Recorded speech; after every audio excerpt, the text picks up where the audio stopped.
The Speaker.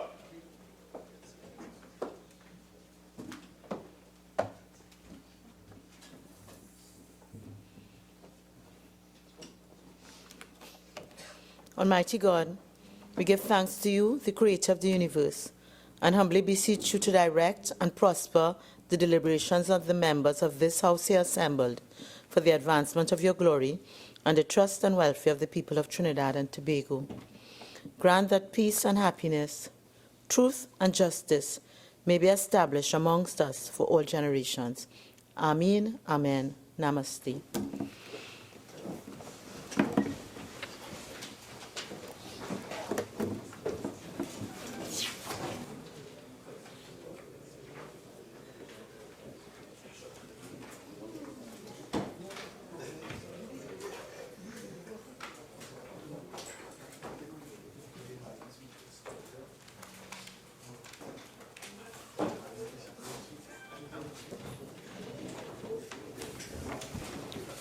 Oath or affirmation.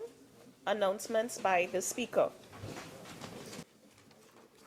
Honorable members, Dr. Fuad Khan, MP, Member for Barataria Sanwan, Dr. Bohindradat Tuari, MP, Member for Caroni Central, and Mrs. Christine Nualo Hussein, MP, Member for Kamutu Manzanilla, have requested leave of absence from today's sitting of the House.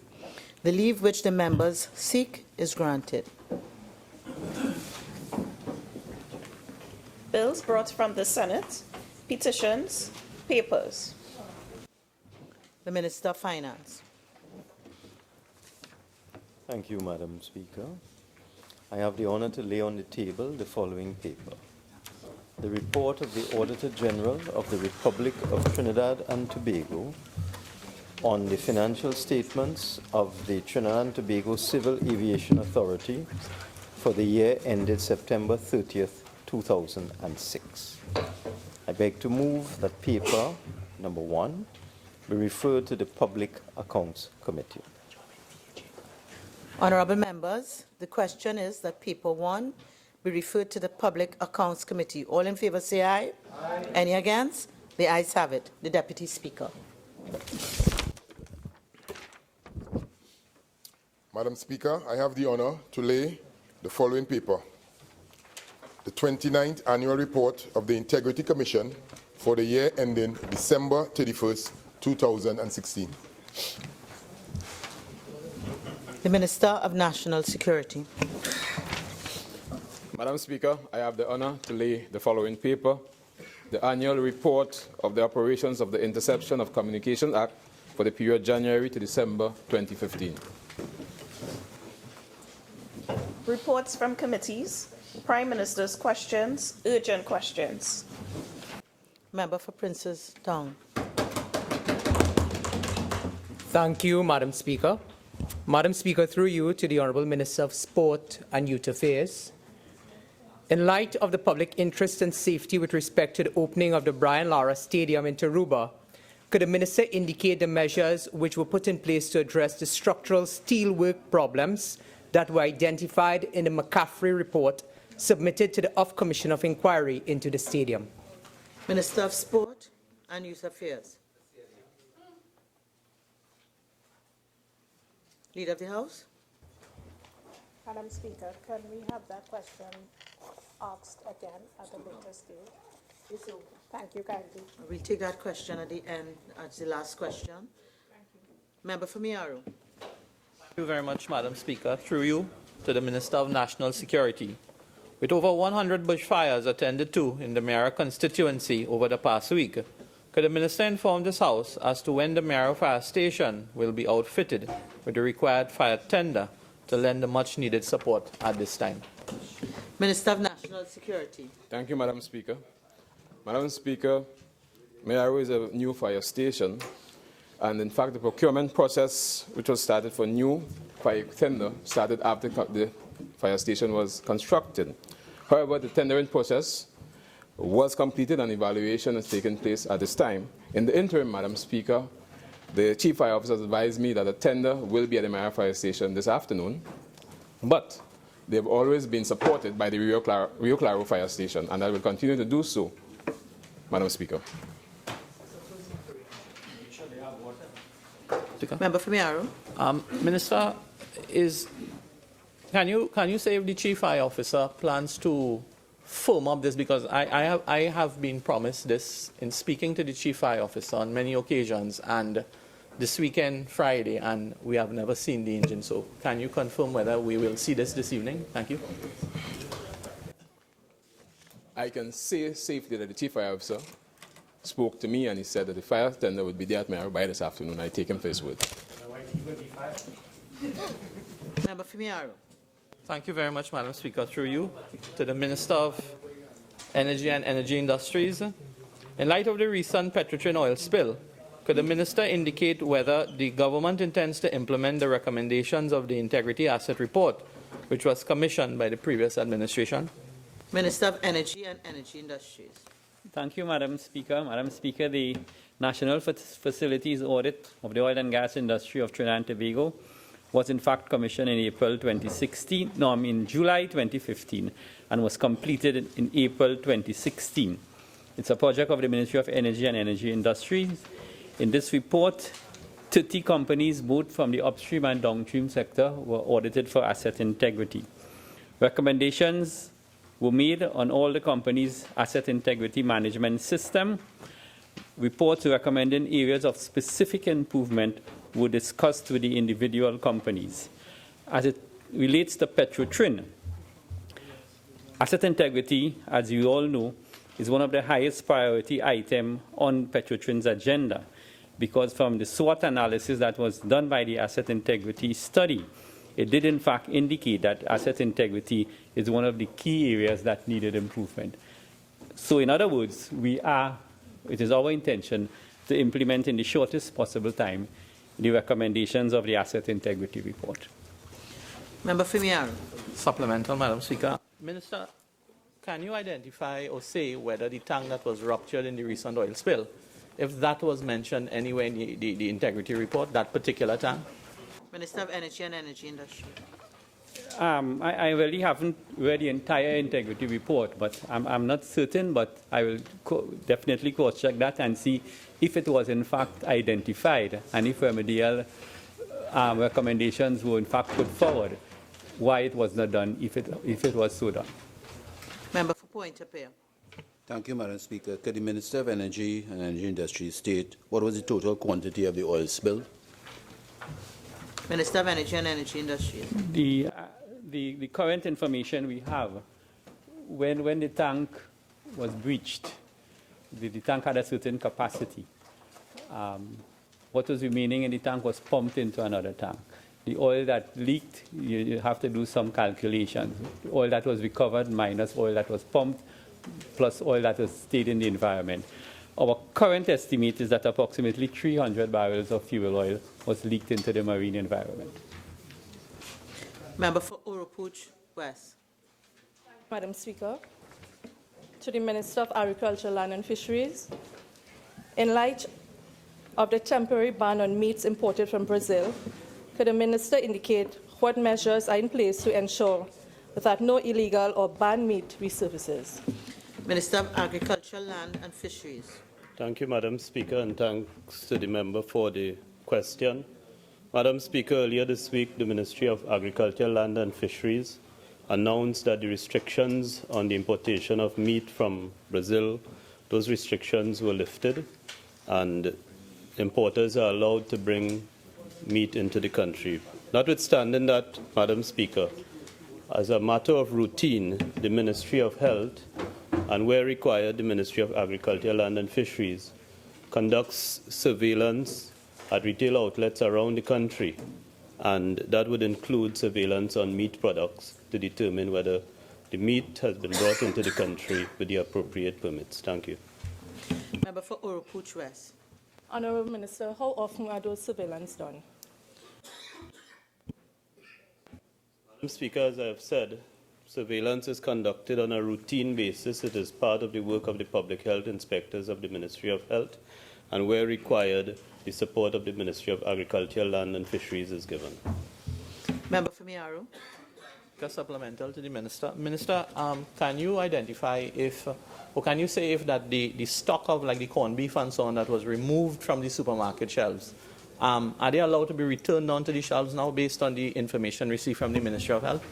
Minister.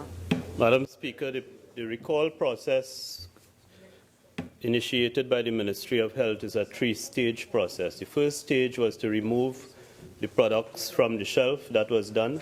The second stage is to have the products warehoused by the importers or the supermarkets. That was done.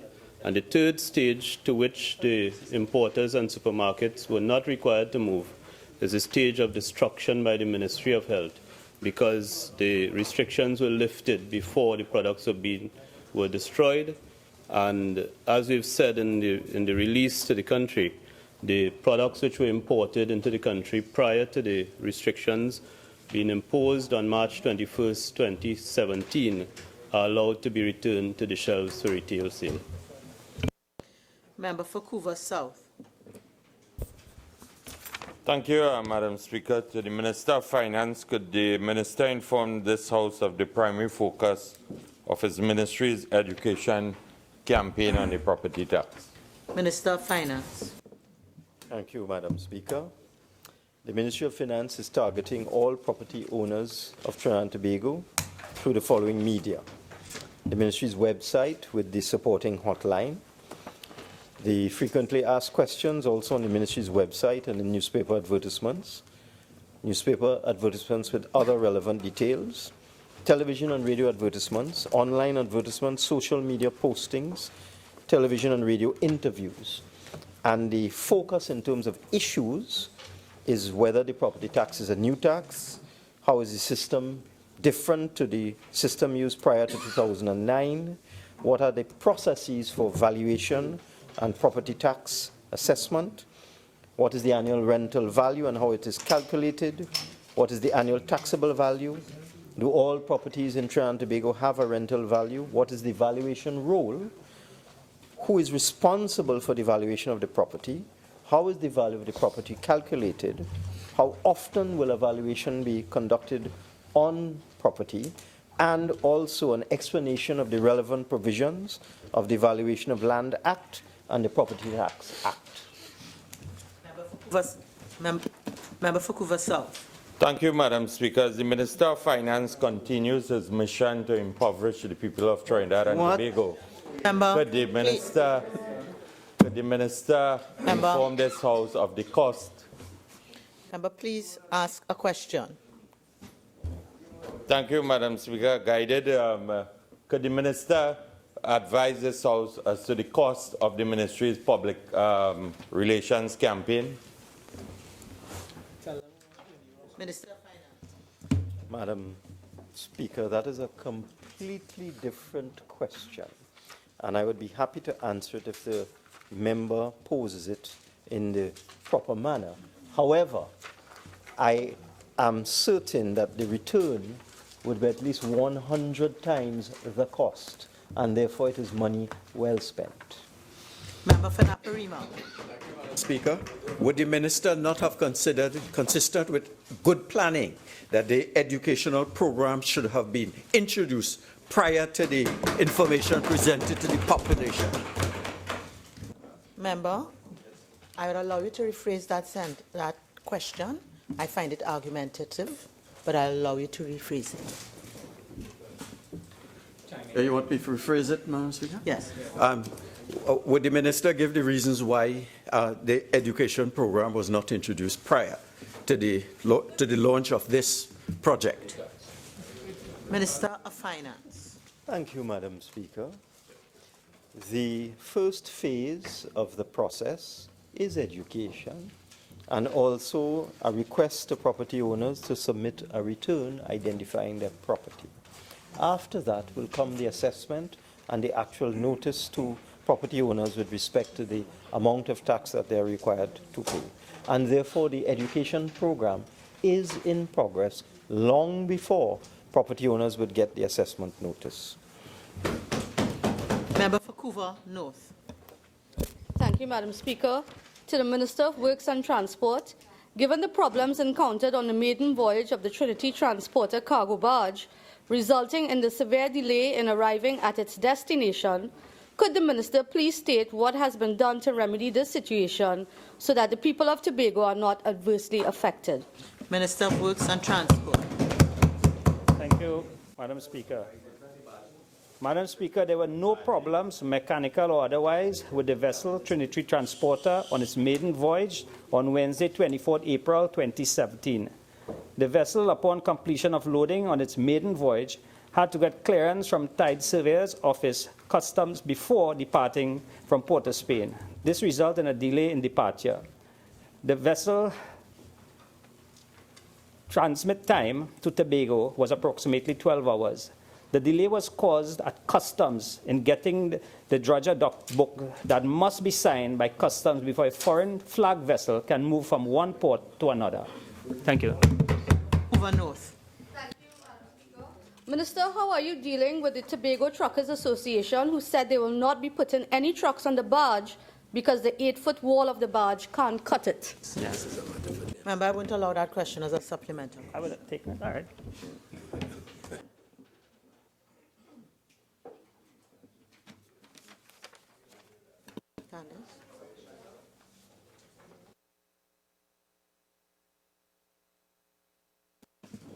Princestown. Thank you, Madam Speaker. Madam Speaker, to the Minister of Sport and Youth Affairs, in light of the public interest and safety with respect to the opening of the Brian Lara Stadium in Tarouba, could the Minister indicate the measures which were put in place to address the structural steelwork problems that were identified in the McCaffrey report submitted to the Off Commission of Inquiry into the stadium? Minister of Sport and Youth Affairs. Thank you, Madam Speaker. First of all, let me correct the member for Princestown. It's his issue, not the public of Trinidad and Tobago. Nevertheless, the 2013, under the UNC government, a report was done under Udacot, under the minister at the time, Oropouche East, the Oropouche report, which went through the entire facility and gave it a fit-for-purpose grading. However, there were some minor works to be done with the time that elapsed over the period where the facility stayed there, which was done by Udacot, and these works included seismic strengthening, minor works to the roof, jolts, and to the club level, the south stand, the club level was strengthened. The steelwork was done there to strengthen, Madam Speaker. So that was in the report that was done under the previous government in 2013. We followed these instructions, and the final report came back fit for purpose. For Princess. Thank you, Madam Speaker. Madam Speaker, could the Honourable Minister indicate to me where in the Oropouche report it explicitly says that further independent testing was done to the wells of the stadiums, to refute two prior sets of independent testings done prior to 2010, which indicated that the wells failed to meet required standards, which is in the McCaffrey report. Could you indicate where? Member, there's a limit on the time of your question, so I'll allow you to ask your question within the confines of the rules. Could the Honourable Minister indicate where in the 2013 report it indicates that additional testings were done to refute what was found in the 2010 report, where it indicated that it had failed two sets of independent testings? Where in the report says additional testing was done to that effect? And Youth Affairs. To refute. Madam Speaker, as I'm advised by Udacot, the organization which is in charge of the construction and the refurbishing of this facility, which started there for over 10 years, Madam Speaker. And as I said, the Bush report from 2013 said that the facility was fit for purpose. That covers up everything, Madam Which is? Could the Minister of Sport assure us that appropriate works have been done on the infrastructure around the Brian Lara Stadium to prevent the flooding that occurs there, particularly since those changing rooms are below ground level, that they have done the drainage work and infrastructural work around the stadium to prevent mass flooding? Minister of Sport and Youth Affairs. Madam Speaker, based on reports that I've gotten by Udacot, and I know work and changes have been done to the dressing room facility, which was indicated by the member for Oropouche East in terms of the drainage. Work was done there, and I'm told that that it was completed and put up to standard with regards to that.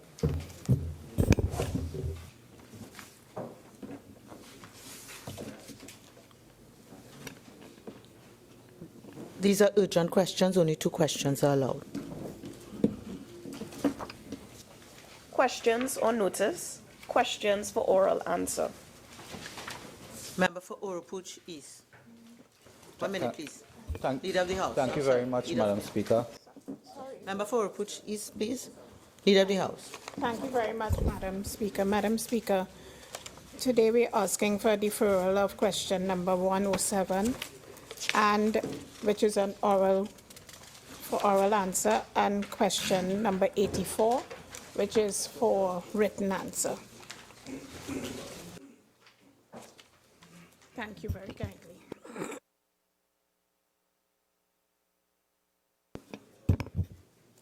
Question number 104, member for Point of Peer. Thank you, Madam Speaker. Question number 104 to the Minister of Works and Transport. Minister of Works and Transport. Thank you, Madam Speaker. Madam Speaker, during the period January 2015 to March 2015, WASA installed a 300 mm diameter transmission main from the southern main road to the overpass of the Solomon Bolshoi Highway. Some of the reinstatement work done previously by WASA had deteriorated, resulting in the section of the roadway being in need of repair.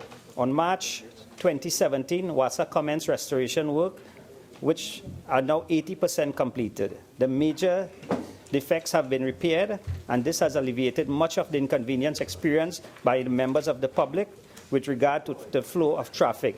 The Ministry of Works and Transport will also continue its efforts to carry out patching road works in the area. Thank you. Member for Point of Peer. Thank you, Madam Speaker. Question number 105 to the Minister of Education. Minister of Education.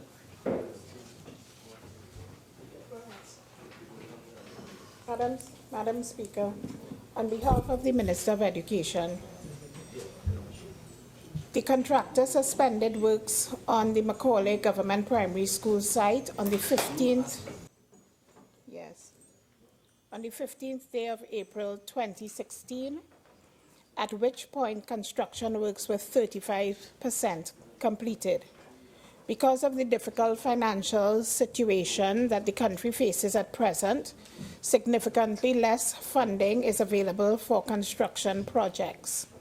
This means that the Ministry of Education must prioritize its construction works, with those projects having the highest percentage of works completed being given the highest priority.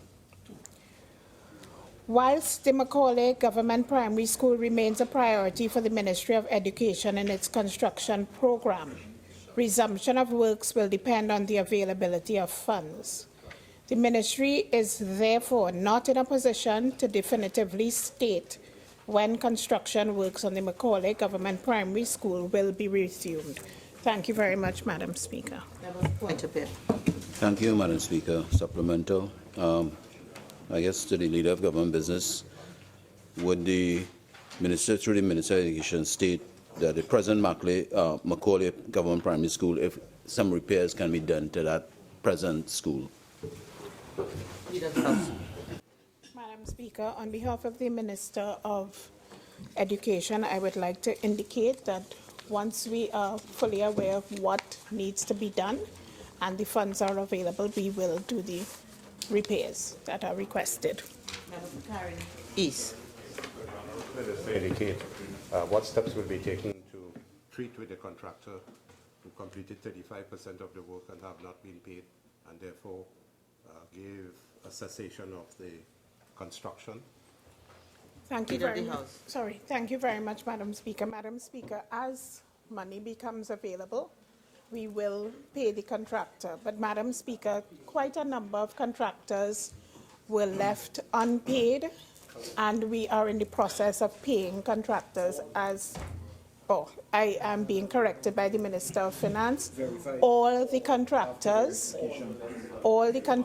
were left unpaid, and we are in the process of measuring the work that was done and verifying the bills of quantities that have been presented to us. And once that is completed, we have been paying contractors, and certainly the Macaulay contractor, who had completed 35% of the work will fall within that verification. Member for Point of View. Thank you, Madam Speaker. Question number 106 to the Minister of Community Development, Culture and the Arts. Minister of Community Development, Culture and the Arts. Thank you, Madam Speaker. Construction work on the Harmony Hall Community Centre stopped under the previous UNC government in 2011, and the project was not restarted during their tenure. The Ministry of Community Development, Culture and the Arts is currently reviewing its 3-year construction program for community centres throughout Trinidad for the period 2018 to 20. And barring unforeseen circumstances, the Harmony Hall Community Centre is expected to be included in this program. Member for Point of View. Thank you, Madam Speaker. Through you to the Minister, could she state definitively what will be the resumption date? Minister of Community Development, Culture and the Arts. Madam Speaker, as I've stated before, the program is currently being reviewed, and so I cannot at this point state a definitive resumption date. Member for Faizabad. Thank you, Madam Speaker. Question number 108 to the Minister of Finance. Minister of Finance. Thank you, Madam Speaker. The question is based on a false premise. There are no such difficulties. Faizabad. Just follow-up question, Madam Speaker. Is the Minister indicating then that the statement made by his colleague, the Minister of Education, on the morning edition of 21st of the 3rd, 17 is not in agreement with that statement? Minister of Finance. Madam Speaker, in my 25 years in this House, I have learned not to accept hearsay. Not to answer a question. Member for Faizabad. Would the Minister then undertake to provide in writing the number of nationals who are currently studying abroad by university and field of study? Madam Speaker, I think that question is misdirected. I would suggest the member for Faizabad direct that question to the ministry, which has responsibility for scholarships. Member for Faizabad. Question number 109 to the Minister of Health. Minister of Health. Thank you, Madam Speaker. Several strategies were implemented to improve the healthcare service at Eric Williams Medical Sciences Complex, including 1. The launch of a 24-hour customer hotline, 715-9785, on March 22, 2017, to facilitate complaints and other public issues. 2. Ongoing in-house training of personnel and customer service, where over 125 staff members were trained. The development of a customer service handbook for the first time, to be approved by the Board of Directors at the next meeting in the month of May 2017. An audit of the operations and procedures was conducted to identify gaps that enabled the overcrowding problem at A&E to persist. Based on these findings, a systems approach was instituted, and this led to adjustments in the triage system with increased focus on levels 1 and 2. Other accident and emergency processes, such as specimen collecting and logging, are now being monitored every 75 minutes by patient care assistants to minimize delays. Lastly, a strict tracking system has also been implemented to promote accountability throughout the service delivery process. Even the nurses have found methods to reduce waiting times for ward beds by ensuring that each bed is sanitized and prepared within half an hour after it is vacated. Member for Faizabad. Number 110 to the Minister of Health. Minister of Health. Thank you, Madam Speaker. This question is based on a false premise. There is no expenditure of $8 billion to treat non-communicable diseases. Instead, the figures relate to an estimate of economic loss. Specifically, the Ministry of Health, in collaboration with the Inter-American Development Bank, conducted a rapid assessment of the economic dimensions of non-communicable diseases in Trinidad and Tobago. and the report was presented in July 2016. The findings of the report estimated the total economic burden from diabetes, hypertension, and cancer to Trinidad and Tobago is about $8.7 billion annually. This figure is a representation of the costs incurred by both the public and private sectors, comprised of a combination of direct and indirect costs and intangibles. The details of the estimates are as follows. Diabetes, 3.5 billion TT. Hypertension, 3.2 billion TT. And cancers, 2.0 billion TT. Notably, more than half of the total burden is due to estimated productivity losses related to diabetes, hypertension, and cancer mortality and morbidity. Member for Faisalabad. Thank you. Thank you, Minister. Just a supplemental.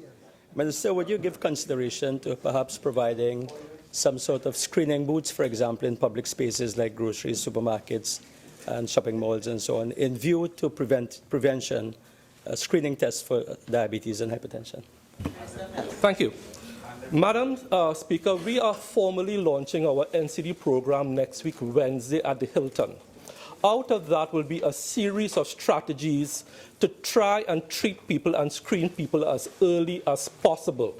You would have seen that we have already started by decreasing the availability of soft drinks and sugary drinks to school children. You would have seen we already started a program to test for diabetes in our pregnant women. So a lot of programs will be rolled out once we launch officially from Wednesday. To say specifically at this point in time whether we'll be testing in supermarkets and so on, that will be a policy decision we will look at, and it will be premature for me to stand up here and make policy on the fly. Member for Caroni East. Could the Minister give us, if he so desires, if that screening that he spoke about includes mammography and screening for some of the common cancers, both in men and women? Thank you for that supplemental. One of the major NCDs is, in fact, cancers, and we are tackling the top 5: breast, cervical, colorectal, lung, and prostate. And within that NCD plan is actually a feature to do early screening, because as it is now, and you would appreciate that, we tend to catch too many cancers at stages 3, 4, and 5. So we want to catch them more, 3 and 4, sorry. We want to catch them more at 1 and 2, to catch them earlier, so that we could reduce that burden on the healthcare system and on the patients.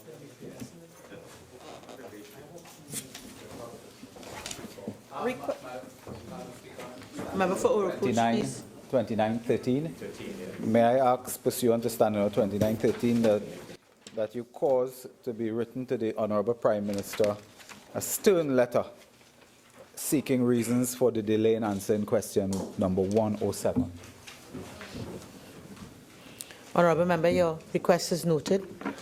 I would so act in accordance with Standing Order 2913. Member for Caroni. Madam Speaker, I wish to also bring to your attention motion 2913 for the Standing Order 2913 on question 84 as well. It was deferred for 2 weeks. But it's time for the answer. Member, Standing Order 2913 would be complied. Thank you. Request for leave to move the adjournment of the House on definite matters of urgent public importance. Member for Princestown. Thank you, Madam Speaker, for this opportunity. Madam Speaker, in accordance with Standing Order 17 of the House of Representatives, I hereby seek leave to move the adjournment of the House for the purpose of discussing a definite matter of urgent public importance, namely the questionable structural safety and integrity of the Brian Lara Stadium in Tarouba. The matter is definite because it pertains specifically to the government's failure to implement measures to address the recommendations of the Commission of Inquiry report into the Brian Lara Stadium at Tarouba, on which numerous safety concerns have been expressed by many individuals. The matter is urgent because it involves the public safety and security of citizens, as well as visitors who have been invited by the government to attend the opening of the stadium on May 13, 2017, in an environment that has undergone the requisite structural integrity testing prior to being used to host sporting events. The matter is of public importance because the citizenry is both anxious and concerned that the stadium has been built on condemned steel and that further independent testing on the wells has not been done. Madam Speaker, I so move. Honourable members, I am not satisfied that this matter qualifies under this standing order. I advise that the member pursue this matter under Standing Order 16. Statements by ministers, personal explanations, introduction of bills, motions relating to the business or sittings of the House and moved by a minister, public business, private members' business, motions. Honourable members, the debate on the following motion, which was in progress when the House adjourned on Friday, March 24, 2017, will be resumed. Be it resolved that this House take note of the rising level of unemployment, growing poverty, and the deteriorating living standards through the imposition of a wage restraint freeze policy on the working people. And be it further resolved that this House condemn the government for its failure to deal with the current unemployment challenges and to present a clear and cogent economic plan to guide the country through these challenges. The members who have contributed to this debate, Mr. Rudranath Indar Singh MP, Honourable Colum Ember MP, Mr. Fazal Karim MP, Honourable Fitzgerald Hines MP, Mr. Barry Padaras MP, Dr. Bhuindranath Tawari MP, Honourable Stuart Young MP, Dr. Suraj Datan Rambachan MP, Honourable Sharian Critchlow Coburn MP, Dr. Lakram Bodo MP. I now call the member for Dabadi Umera. Honourable member for St. Anne's East.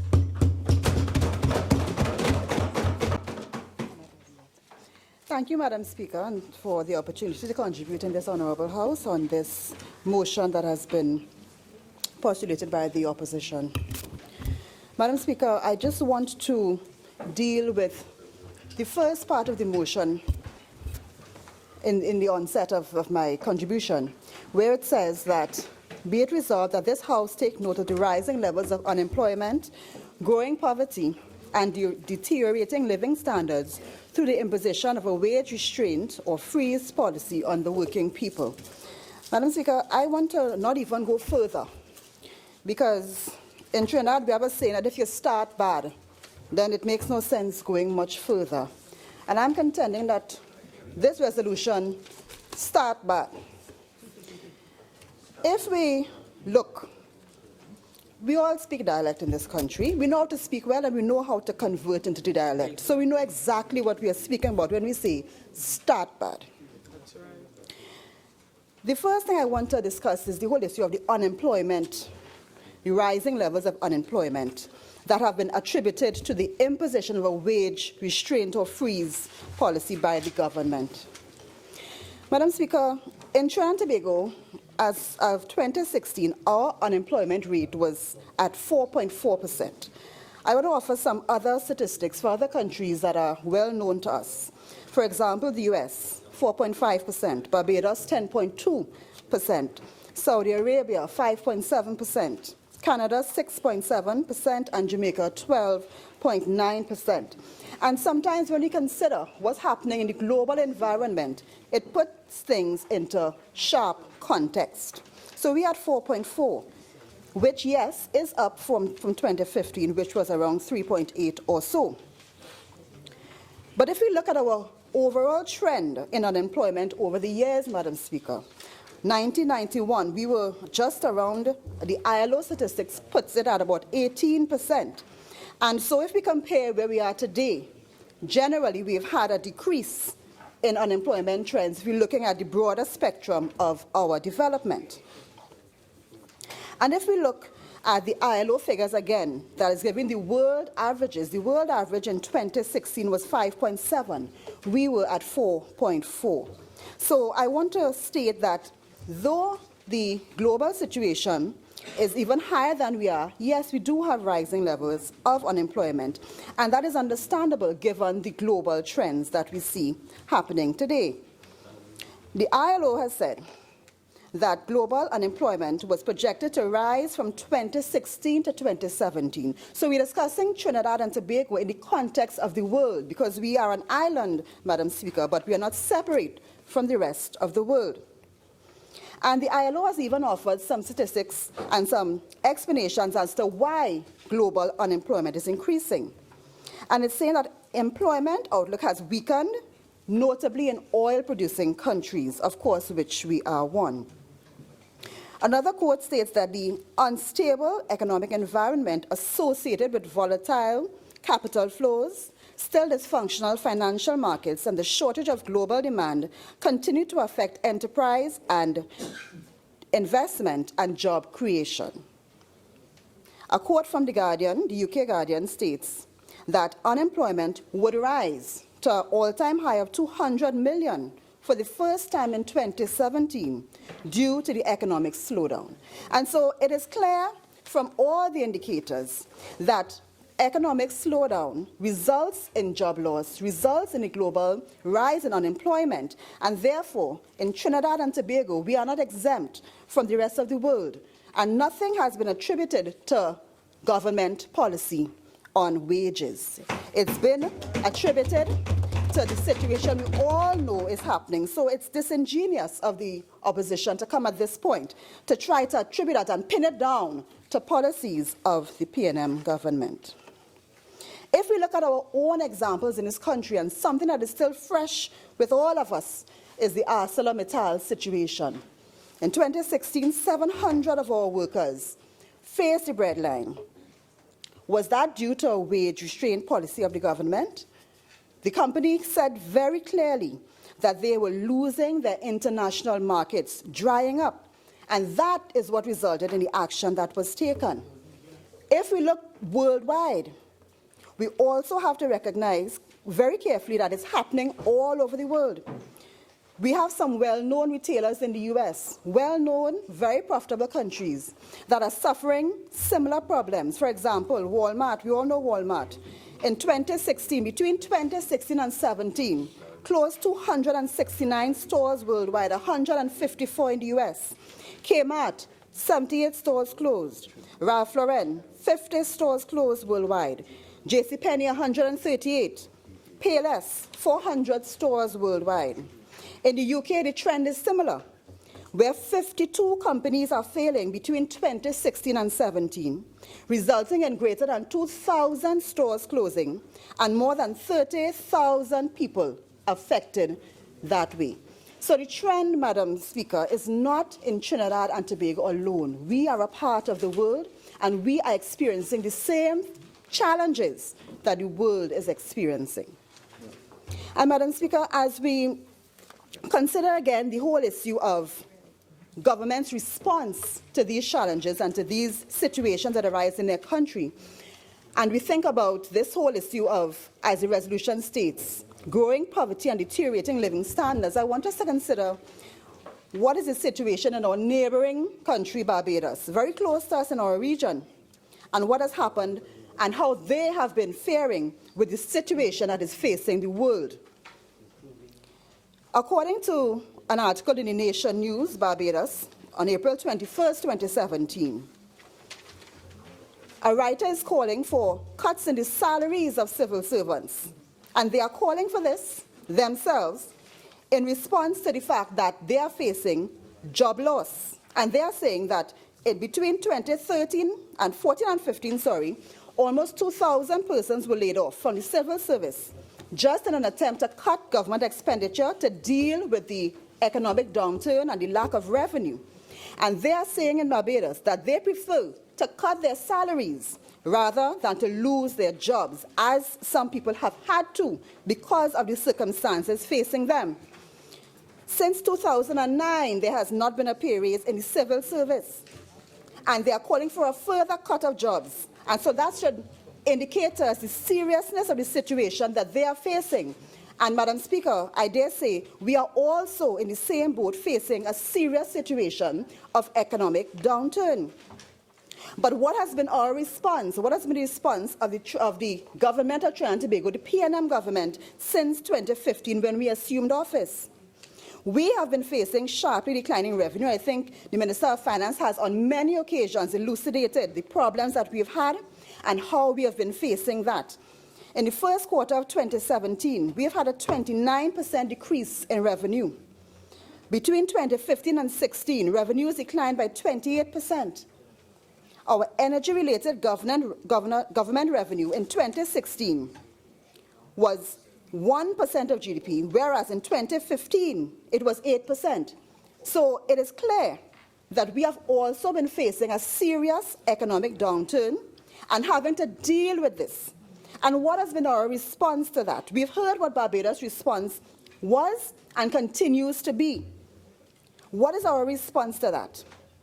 We have been seeking, Madam Speaker, to decrease expenditure on goods and services, transfers and subsidies in a measured way so that it does not make our country get into chaos and people start to feel serious effects that they cannot handle and cannot be able to account for. Expenditure being reduced by 12% in 2016. That has been how we are trying to do it, to secure our revenue streams and to cut down our expenditure where we can in a measured way. We have not cut public service jobs, Madam Speaker. That has not been a measure that we have taken to be able to deal with our circumstances.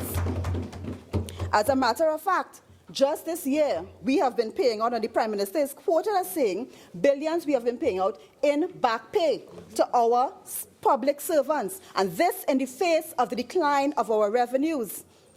And what that has done as well, because we have honored the collective agreements that were made before our time, and some of them very capriciously considering the state of our circumstances, increase in basic pay has gone up.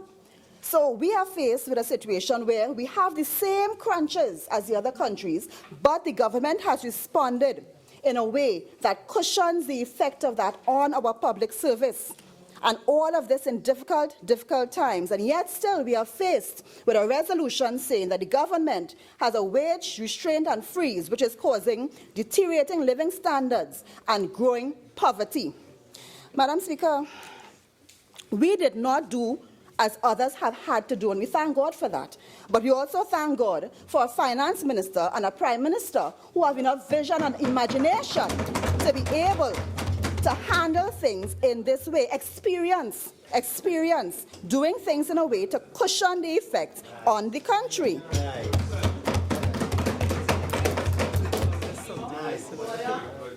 Madam Speaker, I looked on the TTPS website, Trinidad and Tobago Police Service Social and Welfare Association, on March 17th. They put up tips to help the police service use their back pay in ways that would grow their wealth, which is the exact opposite to what is being spoken about here in this resolution about growing poverty. In the face of hard circumstances, the party that was voted into government, the PNM government, is still trying to allow citizens as much as possible to grow wealth.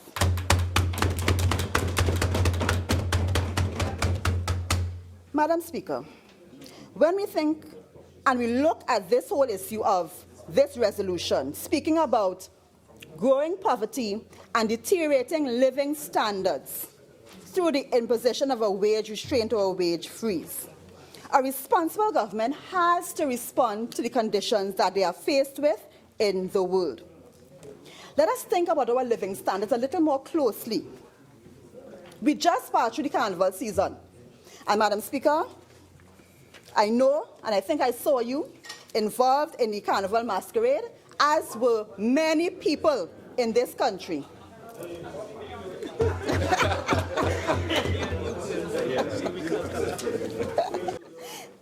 We just passed through the carnival season. And Madam Speaker, I have been through quite a number of the major fringe events, some of the different carnival events, very well populated by our locals, right? So we're speaking about living standards, and we're speaking about how our living standards are deteriorating according to this motion. Madam Speaker, though we have been challenged, and we continue to be challenged very seriously with respect to revenue, we have not cut social programs in this country. We have cut no category of social program in this country. What we have done and what we will continue to do is to ensure that within those programs there is no wastage and mismanagement and corruption. And that is to ensure that the social safety nets really reach those for whom it is intended. And that is important because with decreasing revenue, we must ensure that we stop the leaks wherever they are.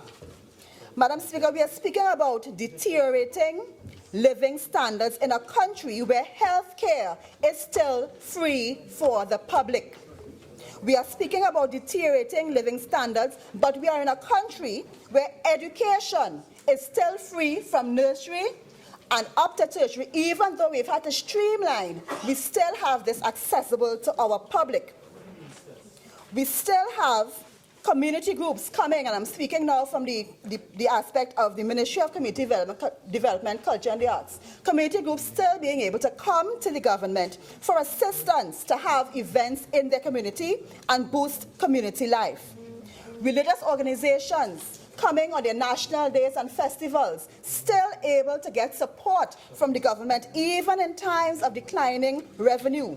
And we are seeing all of this looking at the resolution that has been brought, that we have decreasing living standards. And this is what the opposition is saying. And in the face of that, we are looking at all of these things still available to the public. Madam Speaker, let me tell you that through the Ministry of Community Development, Culture and the Arts, there are over 500 students at this moment being trained in music schools, free of charge to the students, being able to engage themselves in positive activity, all of that funded by the government. Cultural groups, Madam Speaker, still able to access funding to help them as they go along, boosting and spreading our culture around the country. Libraries are still available to the public, free of charge. Books, computers available to the public, and they even have courses being run through the libraries available to the public to be able to benefit and educate themselves. The ministry also has education classes, skills training classes all over the country in community centers that are being offered to the public. Thousands are taking part in that at this point in time. All of this happening, free Wi-Fi on buses, in many public spaces, free Wi-Fi, Best Village going on throughout the entire country, again, free cultural training, cheap electricity, the cheapest in the region. And all of this are the benefits that we have and have been maintained in the face of a reduction of our revenue, serious reduction in our revenue, all of this being maintained. And yet still we are being asked to resolve that we have deteriorating living standards and growing poverty. Madam Speaker, all of this that we have looked at point to the fact that we have a caring, mature, stable, compassionate, fiscally prudent and responsible government in Trinidad and Tobago. Madam Speaker, I want the country to understand that this PNM government that they have elected is stable and solid as a rock and has been all through the years. And so, though rising unemployment is unavoidable, and it is clear because it's a global issue, the whole world is facing it, the Caribbean is facing it, our neighbors are facing it, and we ourselves are facing it.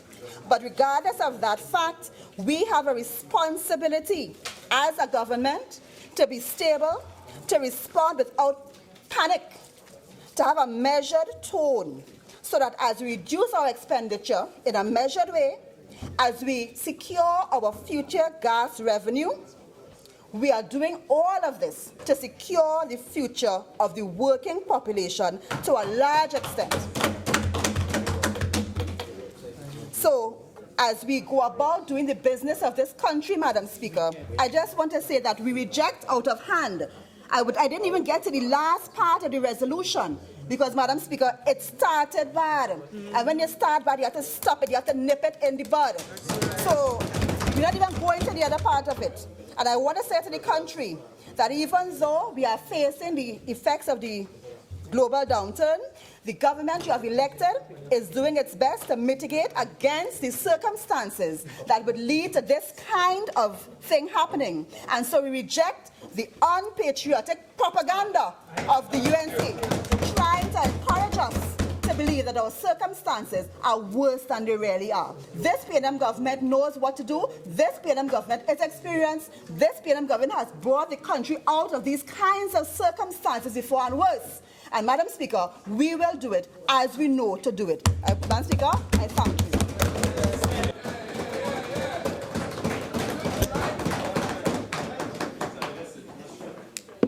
Members, I would wish to remind members of the provisions of Standing Order 53. Member for Oropouche East. Thank you. Thank you very much, Madam Speaker. I assure you that's a timely reminder to members opposite. Madam Speaker, it's a pleasure to join this debate at this time on a motion filed by our colleague for Couva South. I think the country and the members of the House owe a debt of gratitude to the member for Couva South for filing a motion of this nature at this time to debate critical issues facing our country at probably the most difficult time in our economic history. The motion revolves around the crisis that we face with rising levels of unemployment, growing poverty, deterioration in living standards, and the imposition of a wage restraint freeze policy. But, Madam Speaker, thank you. Members, I again remind you all of the provisions of Standing Order 53. I would like to hear all the contributions. I wish members would observe the rule of silence, and I'm also going to let members know I intend to strictly enforce the standing orders henceforth. Member for Oropouche East. Thank you very much, ma'am. Madam Speaker, the second limb, as it were, of the motion deals with the wider issue of the impact of current unemployment challenges, but it is connected to the failure of the government to advance a comprehensive and cogent economic plan to take the country out of the mess that they have created. And I think, Madam Speaker, I had the opportunity to review all the contributions of speakers before. And I think what has happened in the debate is that, quite rightly and understandably so, the members of the government have focused by and large on the economic plan, on advancing their economic agenda to counteract the impact of the motion filed by Couva South. Well, they have sought to advance what they believe to be a plan and what they believe to be some of the solutions to meet the crisis. And Madam Speaker, at the beginning, I would like to take the opportunity to respond to several speakers in this debate who have raised several matters, I believe sometimes critical matters, but who I believe have also misled, but maybe not deliberately so, but misled the Parliament and the population on critical national issues related to the economic circumstances that we find ourselves in, and indeed the unemployment crisis that the member for Couva South alludes to. You see, Madam Speaker, I heard the member before me, and it's also part of our parliamentary etiquette that has been dying over the years, that you generally don't attack and you don't be very, pointed in attacking backbenchers. It has been part of the etiquette in Parliament for a long time. But, needless to say, Madam Speaker, that I really want to differ from the member coming from St. Anne's East, in her statement the effect of her statement is that we really ought not to be concerned at this stage with this crisis because there are still buildings standing. When you look around this country, the buildings are standing. So we ought not to be concerned with the crisis, from the member for St. Anne's East. I really don't want to dwell too much on her contribution. She said the Best Village continues, and people continue to fet, of course, groups getting money. It won't be the Baptists who complain of getting $20,000 recently for the National Festival. But, Madam Speaker, earlier in this debate, several persons spoke and raised critical issues. The first issue, Madam Speaker, was they took umbrage to the member for Coover South speaking about a wage freeze or a wage restraint policy. But in the contributions of members opposite, they admit that things are bad. We don't have the resources as they had before. We have to cut here, we have to cut there. In fact, that is their mantra now, that they have to cut all around the place to make ends meet. They don't have resources. In fact, the Minister of Finance, a colleague opposite, spoke about having $100 10 years ago, and today you have $8. So implicit, the government admits that there's a wage restraint policy. There must be a wage restraint policy because they have been simply cutting. If you look at the budget estimates, you look at just Ministry of Education, a decrease by $84 million. Ministry, the MIC decreased by $10 million. YTEP decreased by $49 million. National Energy Skills Center, $27 million. So you have a wage restraint policy in place. You have that. Took issue with wage freeze and so on, and then raised several issues concerning the former administration, which I'll get to in a while. But, Madam Speaker, the Minister of Finance spoke. I think he was the first person to speak on behalf of the government to this motion, took offense, of course, to the issue of wage restraint, wage freeze as a policy, but admit that they cannot offer they cannot offer wages, they cannot offer benefits. And I have the list, which I will come to in a while, of state enterprises, of government units, and so on, that have been laying off people with monotonous frequency. And you are doing that for several reasons, one of which is that you confess that you face an economic crisis, and you face reduced revenue and so on. And, Madam Speaker, I want to say at the outset that in the discussion on this motion, we are talking about economic planning, an economic agenda. We are saying that the government has none. You know, in a crisis in any other country in the world, particularly some of the more advanced economies and so on, when you confront a crisis, the first thing you do is you come up with a plan. You come up with a clear, comprehensive, cogent economic plan. It may be called some name because you want to market it as well, a national economic revival plan, a reconstruction plan. I think the NAR administration of 1986 created a National Economic Council and came up with a national mobilization plan. This government waited 20 months or 18 months before advancing to us Vision 2030, which is a draft document that came on our desk, I think, 5-6 days ago. A draft document, Vision 2030. Madam Speaker, in the short time I took a look at this Vision 2030, the first problem is that the pages are not numbered. So I had to take my pencil and number the pages myself. And as you go through it, Madam Speaker, it's certainly not a comprehensive economic plan. It just regurgitates the United Nations and Sustainable Development Goals and all these pie-in-the-sky policy and so on. There is no comprehensive economic plan that the government came to the population and said, this is the plan. The plan has been to cut here, cut there. The plan has been some state enterprise you believe not working efficiently, we close that down. So every week we will get an announcement. 1 week is Caroni Green, the next week is community improvement, the next one is CSISL. Now they're talking about NAMDEVCO. So as the week go by, the number of state enterprises increase. So if you are working, you are an employee of one of these state enterprise sector groups, you don't know whether you're coming, whether you're going. Madam Speaker, you don't know. And Madam Speaker, just to remind you, since coming into office, we have had job layoffs at Tech, Madam Speaker. We have had the Caroni Green. We have had the units in the office of the Prime Minister. They talk of the seafood industry company, reduced contract workers across several ministries, Madam Speaker, the Government Information Services Limited. But I want to get to a point that has been, again, a recurring decimal in the argument.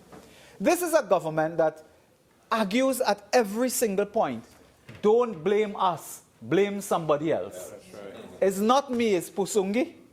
It's not me, it's somebody did it. Crime goes up, well, that's the police, don't blame we.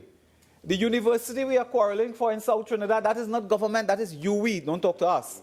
Everything happened. The Minister of Public Utilities went to the other place. He said they have a water shortage in the country, and if that is so, does the UNC do that? Last week, Friday, the minister said there was no water shortage. 2 days later, people burning the road for water. And at every step, blame the last administration. And they will not, after 18 months, accept responsibility. They will not accept responsibility. And part of this, Madam Speaker, relates to the private sector. The most convenient scapegoat is for members to rise and say, Ancil lay off 700 people. 2,000 indirectly lost their jobs. That is not us, that is the private sector. Call the next name of any other company you could find. Central Trinidad, that's the private sector. Royal Bank, private sector. Everybody is to blame except us.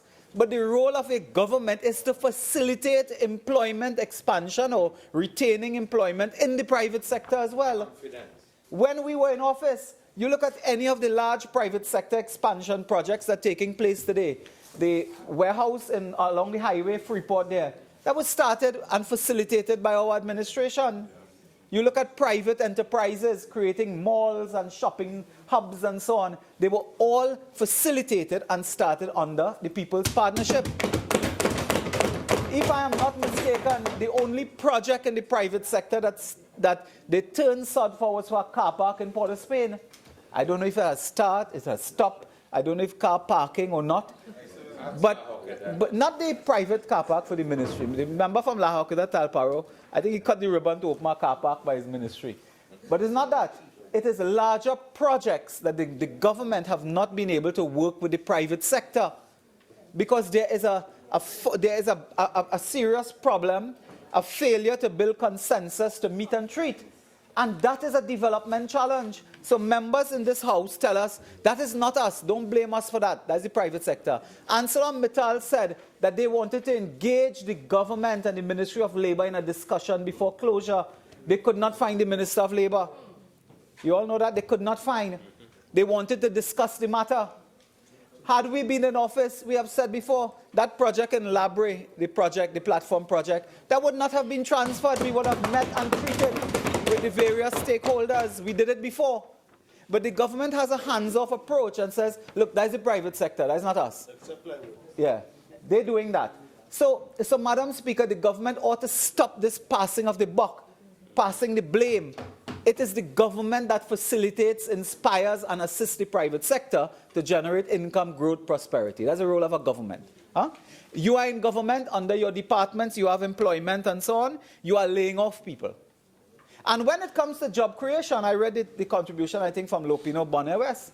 Very interesting. The member for Lopino Bonner West in this House, in this debate, spoke about job expansion. And you know what area was raised, incidentally? Creating 238 jobs with the property tax. I asked the government today, have you created one new job so far to administer the property tax in Trinidad and Tobago? And what new jobs have you created since coming into office? The only job they create was a lobbyist. I think a few weeks into coming to office, they hire a lobbyist for $18 million TT dollars. That's the only job created. I think 3 of them opposite lost their job. But they have not been able to attract investors, to attract businesses, manufacturing, etc. You look along the highway, all the private sector, the C3 Mall, the South Park Mall, all of these started when we were in office and facilitated. When we left the government, they took the government. They had investors working on projects in Chagaramas. The first thing they did is stop all the projects and said the land was illegally given to you. So you stop private sector investment into projects that would create jobs, and jobs in your own constituency. That's what you did.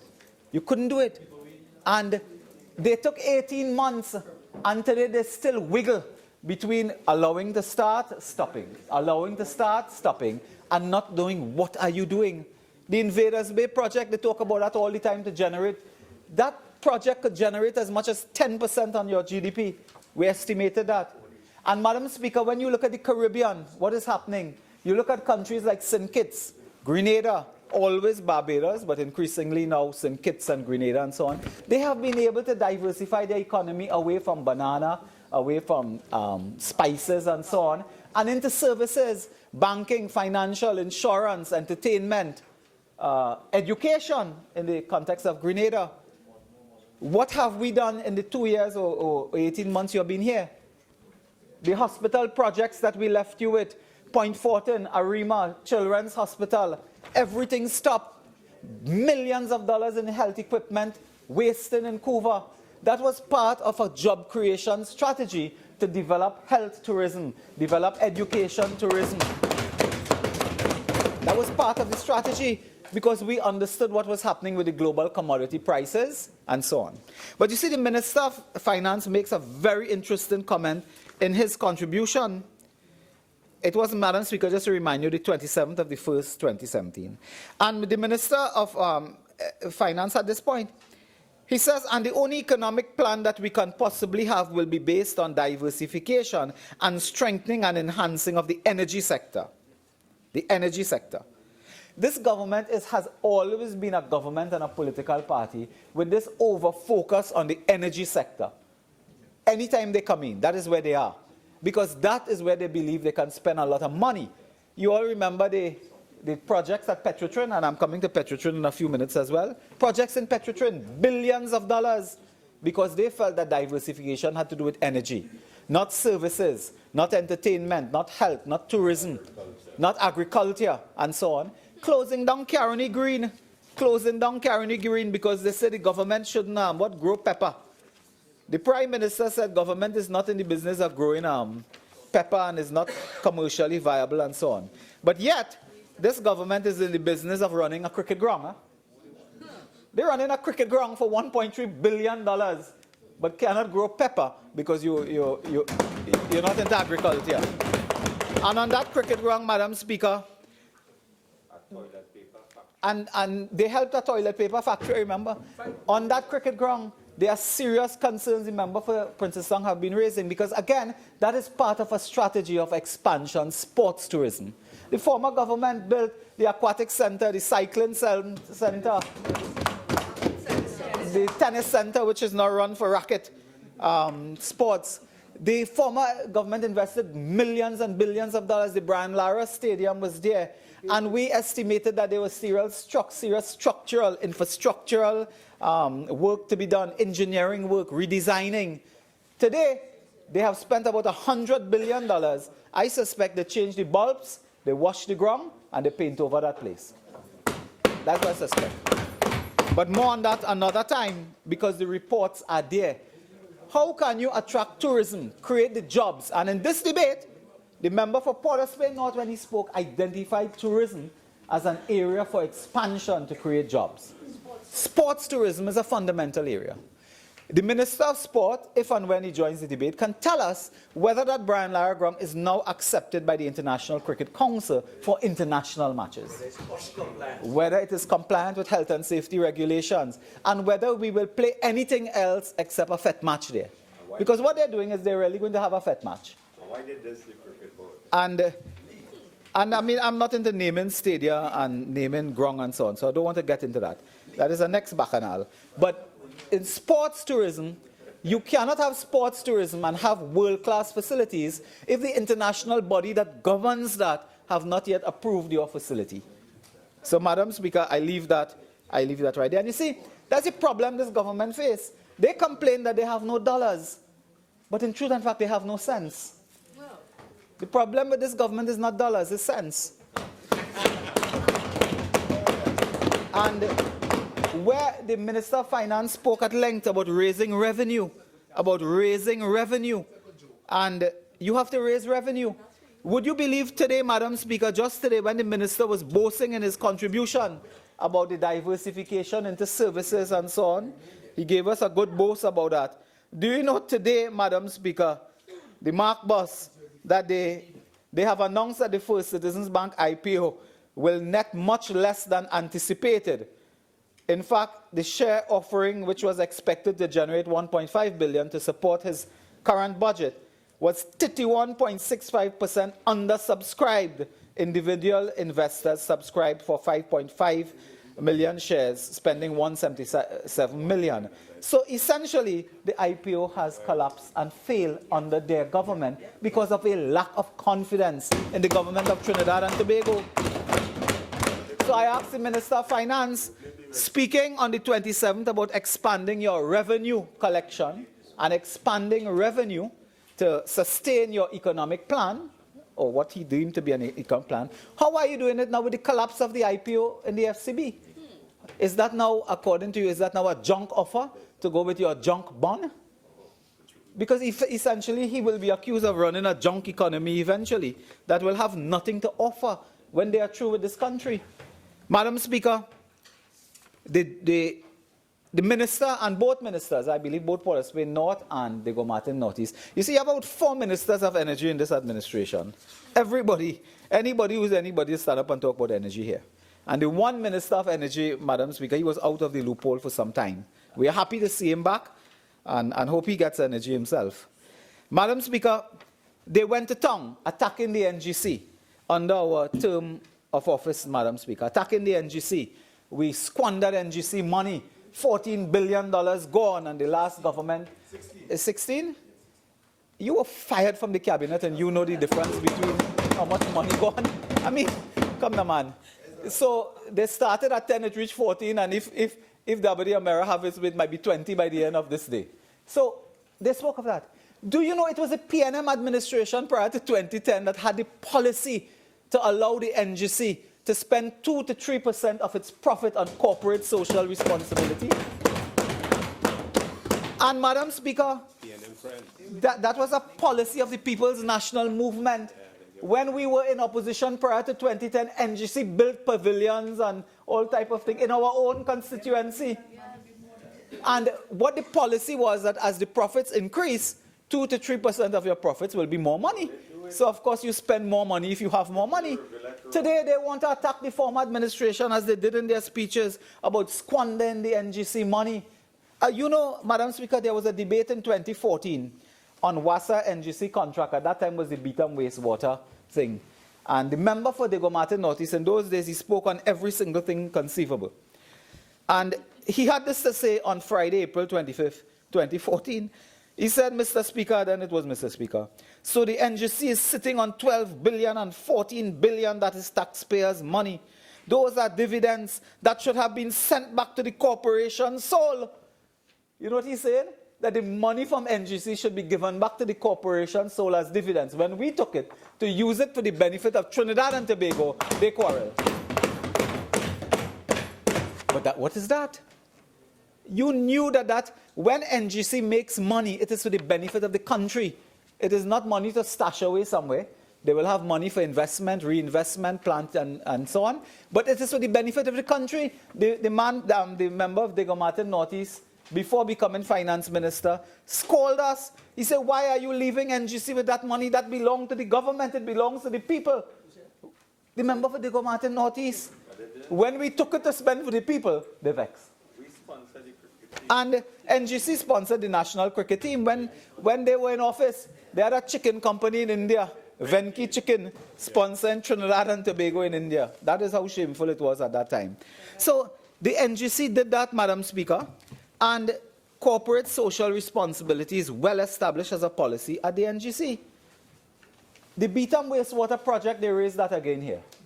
Do you know that project is a PNM project of 2005? A PNM government conceived the Beetham wastewater plant. When we came with it and made it happen, they said, what NGC had to do with water? NGC runs the most sophisticated network of pipelines and transmission of liquids in this country. They got involved in an arrangement there that had a return of 9 to 12%. That project is 75% completed, now stopped and in arbitration.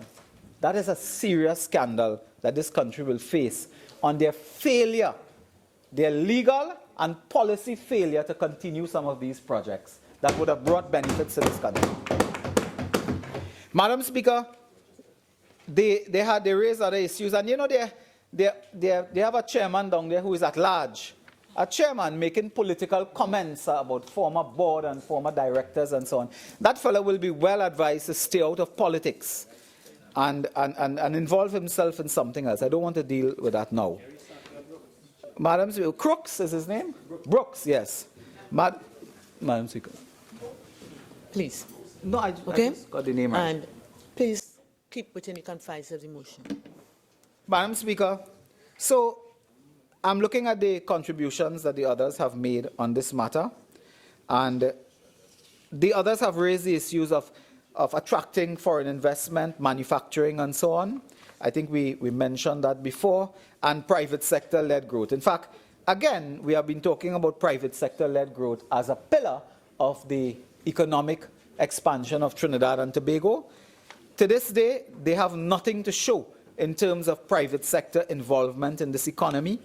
They spend their time attacking us, our tenure in the energy sector. It is very clear, Madam Speaker, it is very clear that Trinidad and Tobago, under the People's Partnership, has a proud record of expansion in the energy sector. A proud record. And they can say what they want. And the Minister from Port of Spain North, Madam Speaker, every time you miss him, you blink, he's on a plane taking off here, taking off there, and come back to tell us they have a MOU. You know, every time they go to Venezuela, Venezuela become more unstable. Madam Speaker, the former administration, we must say, Madam Speaker, that the former administration is an administration that also presided over the massive investment of $9 billion United States dollars in the energy sector from 2010 to 2015. $9 billion United States dollars. BP's investment didn't come overnight. It came from years of planning. And those years of planning involved the period 2010 to 2015. They will now reap some of the benefits, not they, but the economy will reap the benefits of the work of the People's Partnership Administration vis-à-vis our work in the energy sector, Madam Speaker. Madam Speaker, the member for Lopino Bonner West also spoke about job creation in another area, the municipal police. I'm wondering, and I'm asking the Minister of National Security to tell us whether they have created one new job in the municipal police, how much they have created. They promised, I think, 1,400. How much jobs they have created in that area, how much new jobs they have created in any area of his ministry. But in the municipal police, they have been promising that. They have been promising that with monotonous frequency, Madam Speaker, and the municipal police establishment through the regional corporations.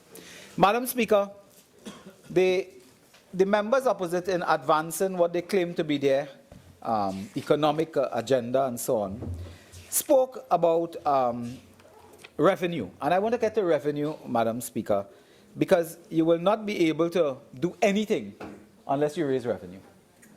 And Madam Speaker, the jobs is one thing, but you have to raise revenue to maintain, you know, the economy, maintain goods and services and so on.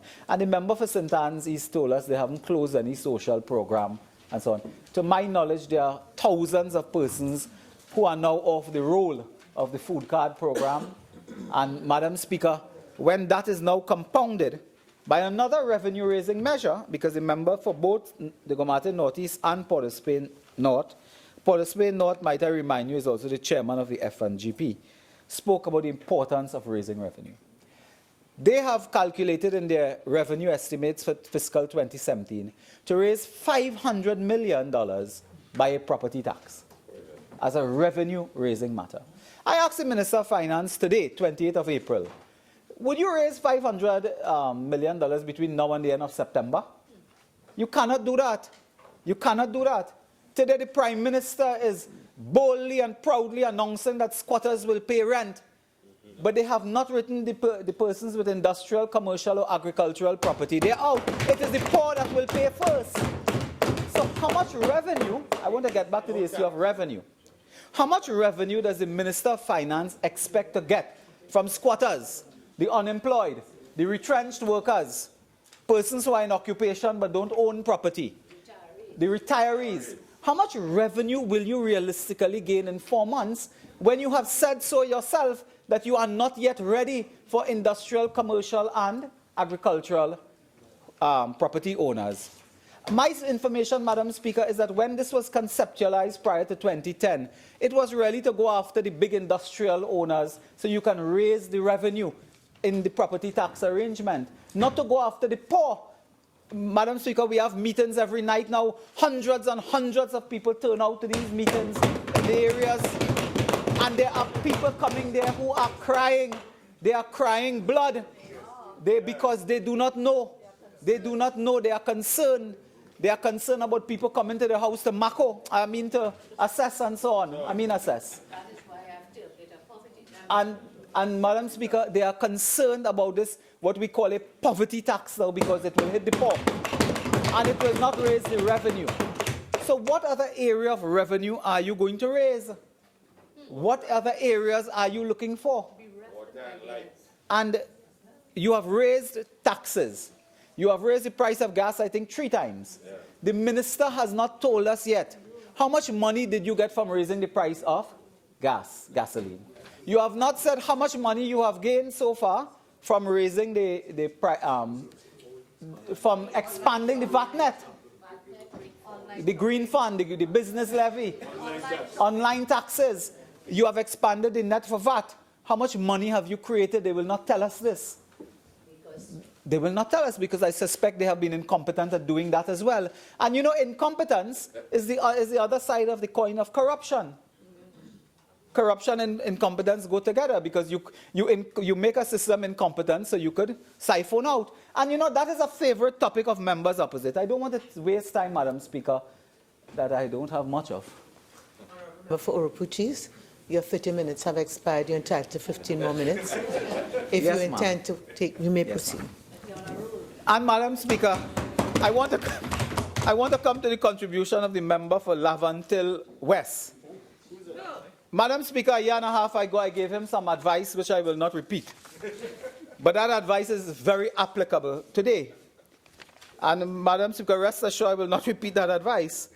But when the member spoke, I saw it several times, Madam Speaker, you had pains to beg and beseech, this member to use better language and so on. And Madam Speaker, I felt that pain. But I don't know if it would have helped. But again, the member raised issues of corruption. The member came here, Lavantil West, and everything is corruption and corruption. You know, a former leader of the UNC used to talk about lies, half-truth, and innuendo. And they would, every time they would talk about corruption, lies, half-truth, and innuendo. Their strategy now, after 18 months, they have spent $20 million on audits. That's $1 million a month on audit. To Ernst and Young. And we know who is the Ernst. We are asking who is the Young. Who is the Young?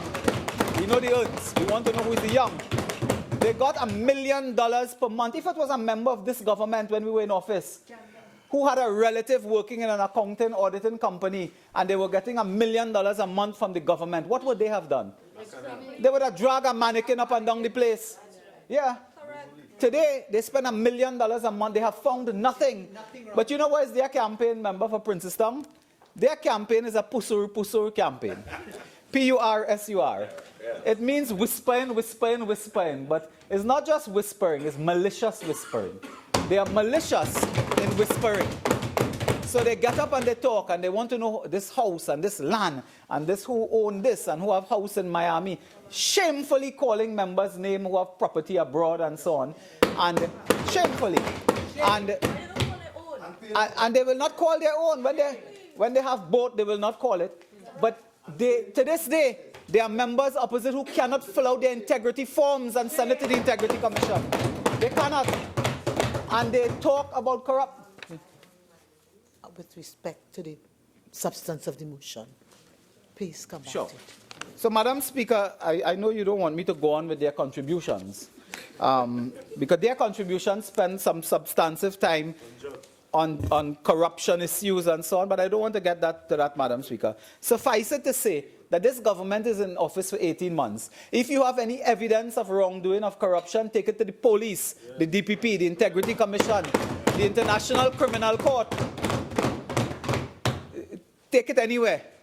But you have to cut it out now of just raising these issues pusurin, whispering, and doing nothing because you can find nothing after spending $20 million, $1 million a month. Madam Speaker, the way forward now, the economy, you got downgrade, junk bonds you offer. You don't know where are you going to create jobs of the future. Clearly, it is by liberating the private sector. Clearly, it is by looking at services, entertainment, food, beverage, and so on. Port of Spain, the northwest of this island, has the potential to become almost a Disney World, a Florida, Cedras, Tobago, everywhere. Mayaro. Well, with the bushfires up there, I don't know. The last government built a fire station, millions of dollars, and left it there. 18 months, you cannot get a tender in the fire station. 100 bushfire in Mayaro. Madam Speaker, these are the sectors where the new jobs will come. The jobs of the future will come in services. The energy sector, while it will attract investment and it will always generate revenue, the energy sector do not generate the jobs. At the height of the energy sector in this country, it employed 4% of the employed population. So, scandals, that in Tobago is also another matter. So that the jobs of the future will come in sectors that the government has pressed pause on. They have just stopped. They have ceased doing everything in certain areas because they believe that it had something wrong before. But you have taken 18 months and you can find nothing. You can do nothing. You have to liberate the private sector to do what they can do, which is really to generate growth, redistribute income, hire people. And that, Madam Speaker, is the problem that they face. And that is also, as one speaker pointed out here, Madam Speaker, believe it or not, one speaker pointed out to crime and spoke about dealing with crime as a basis for business expansion. Because which manufacturing sector, people with business and so on, will want to expand in a time of crime, of high crime? Because crime is a cost on business, property taxes, but crime is as well. So if you are going to have economic growth, you have to deal with crime from that perspective alone. I'm not just talking about the murder rate and homicide and so on. I'm talking about the crime. You have to do that and protect the society. What have they done? 13 policies and programs of the last government, they squash.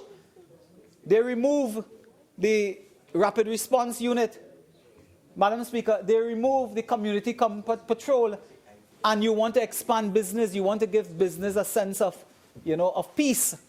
And you close down programs.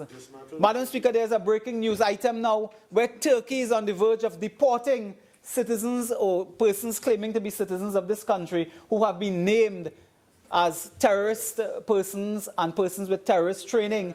I ask the government whether they are prepared today to have the logistics, the infrastructure, the personnel in place to protect this society from deportees from Turkey who are on their way back here. And they pose a serious threat to the national community, to the business community, and the government of Trinidad and Tobago. But you cannot protect us from a mosquito, you'll protect us from terrorists. They're talking about, and Madam Speaker, they have to indicate to us whether they have a plan in place to deal with this serious crisis. It will affect the business community. Madam Speaker, there are businessmen saying now, and businesswomen, that they are going back to the days where they are happy. When they're on a plane leaving to go, they feel safe. When they land back in Piaco, that's when they feel unsafe. And technology is allowing businesses now to actually, their owners and principals, to live in Florida and set up CCTV camera networks and manage their business in Trinidad. Now, while the technology allows it, is that the best? Is that in the interest of the country? It cannot be. That citizens of this country who must contribute to the country want to live abroad and run their business in Trinidad and Tobago and put people to manage here. That cannot be where we want to go. So, Madam Speaker, these are some of the issues that this government has faced in 18 months and have done precious little. So when the member for Couva South, in his wisdom, raised this issue of levels of unemployment, they talk about CSO, and the last speaker from St. Anne's talking about well, in Saudi Arabia have unemployment and all these places have unemployment and so on. Now, what you have is not just the CSO data. Contractors are telling you they are letting go workers.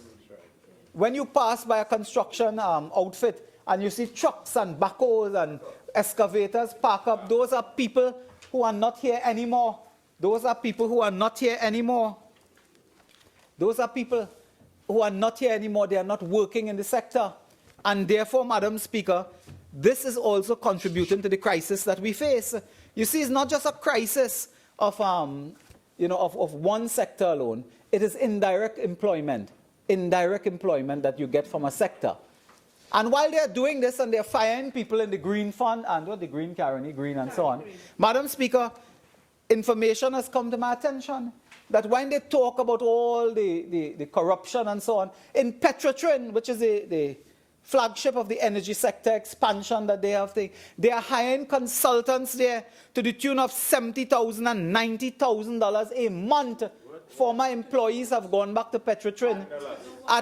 And employees have gone back to Petrotrin who have retired at $90,000 a month, $70,000 a month. You know what? To reorganize their clubhouse. To reorganize the clubhouse. One went back to that. The next one went back to the internal audit department. One went back to human resource. So you are firing people. Is that a golf clubhouse? Do you not see CPEP? Who playing golf? Shouting. You know better than that. Please. And Madam Speaker, I ask an innocent question now. These contract officers that we are returning to the state sector, are they also related to government ministers? I point no fingers, I ask. I call no name. But it smells, of nepotism when relatives of ministers are employed in this way. You know, the Attorney General, when this Galicia matter broke, he said, that smell of corruption. Then somebody reminded me he was the lawyer. He said, okay, everything good with that.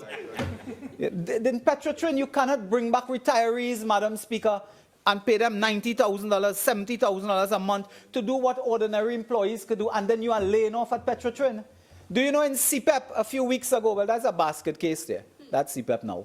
They fired 30 people on Monday and rehired them on Friday, because they realized that they cannot do without the people and the work that they would do and so on.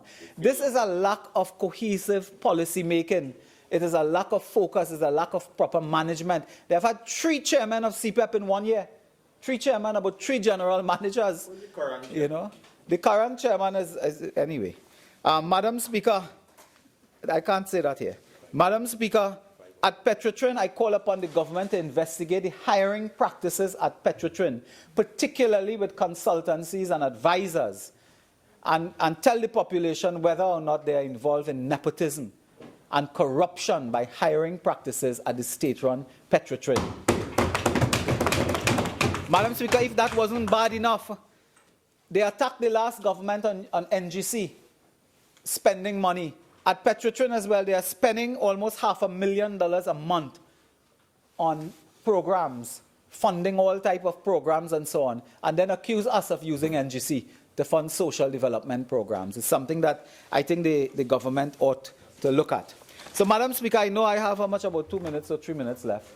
So I wanted, in closing, Madam Speaker, I wanted to reflect on the motion specifically to indicate that no speaker could stand in this parliament today and say that there are no wage restraint policy by the government. You can't do it. You claim you don't have money, so you can't say you have no wage restraint policy. No one can stand in this parliament and say we don't have rising levels of unemployment. Madam Speaker, there was a gentleman in the newspaper, Mr. Nyan. I have the newspaper clip here. Fellow was retrenched from Caroni Green. He was crying. He was retrenched from Caroni Limited. He was retrenched from the metal steel factory. He was retrenched by Caroni Green at every material time under the People's National Movement. You should fear him, really. Your heart go out to a man crying that he has been retrenched 3 times by the same PNM.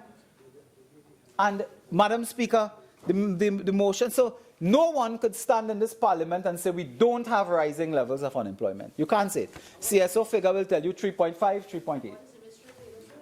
And the Minister of Labour, we don't know. We don't know.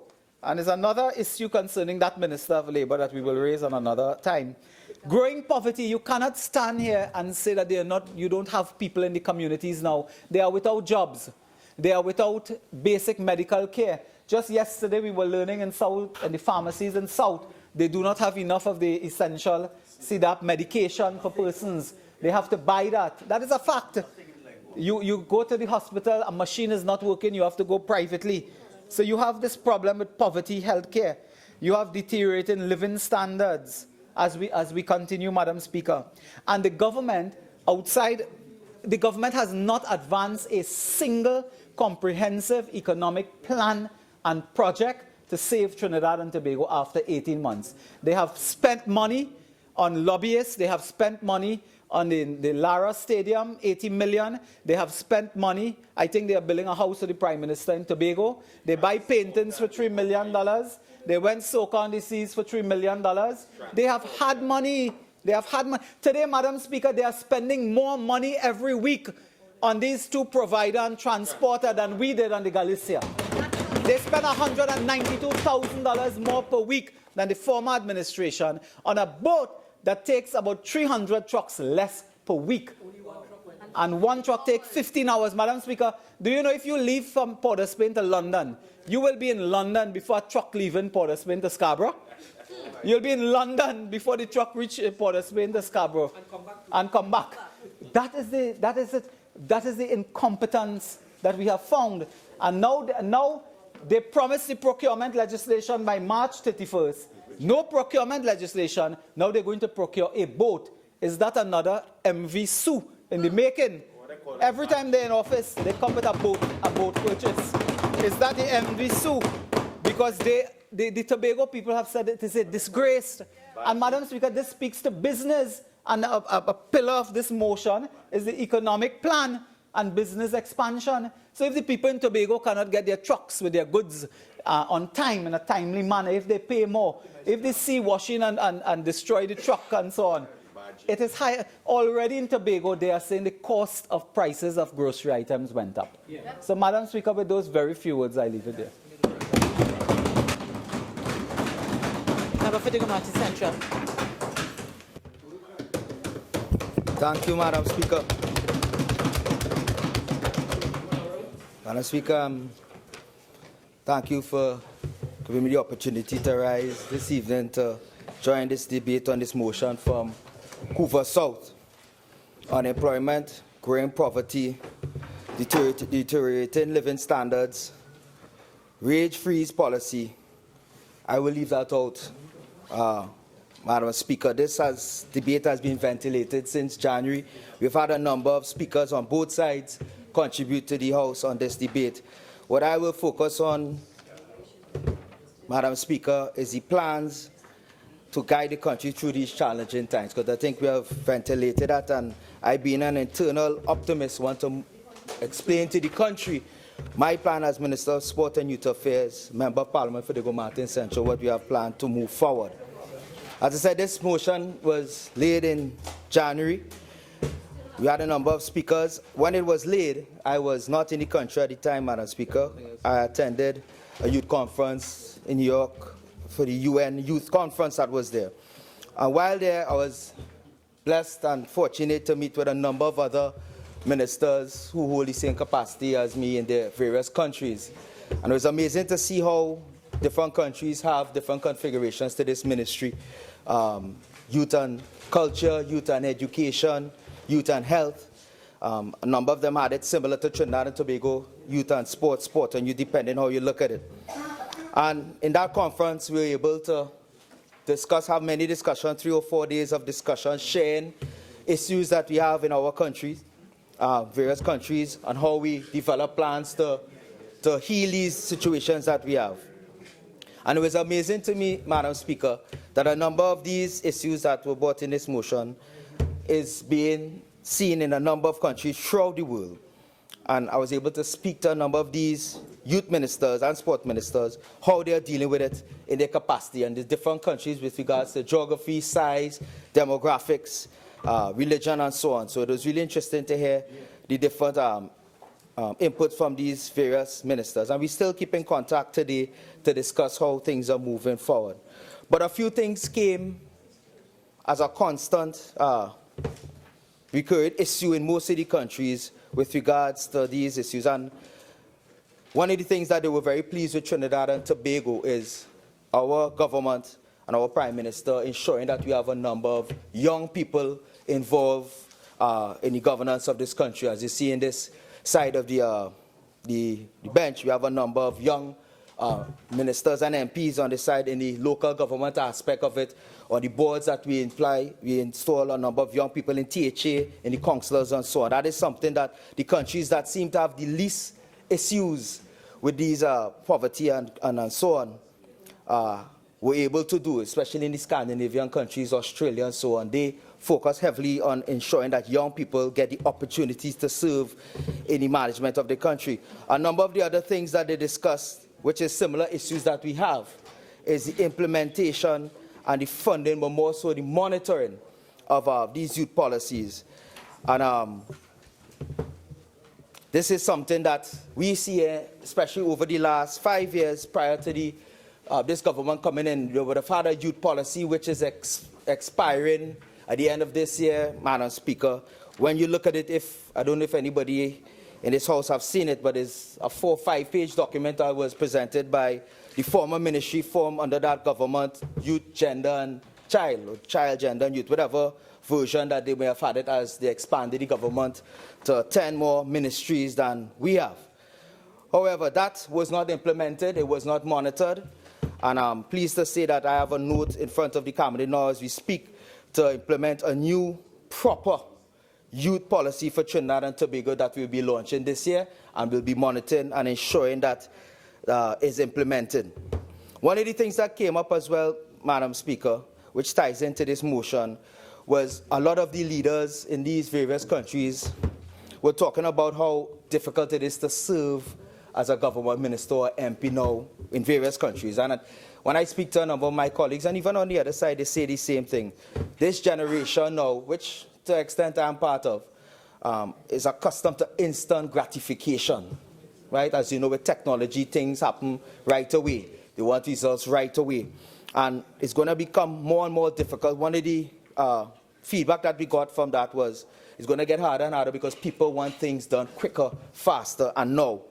And I always tell people it's a marathon, it's not a sprint. We're here for 5 years and we're trying our best with the resources that we have, the situation that we have, to ensure that we work with the people of Trinidad and Tobago and ensure that we have no corruption and we deliver as fast as possible, but with good quality.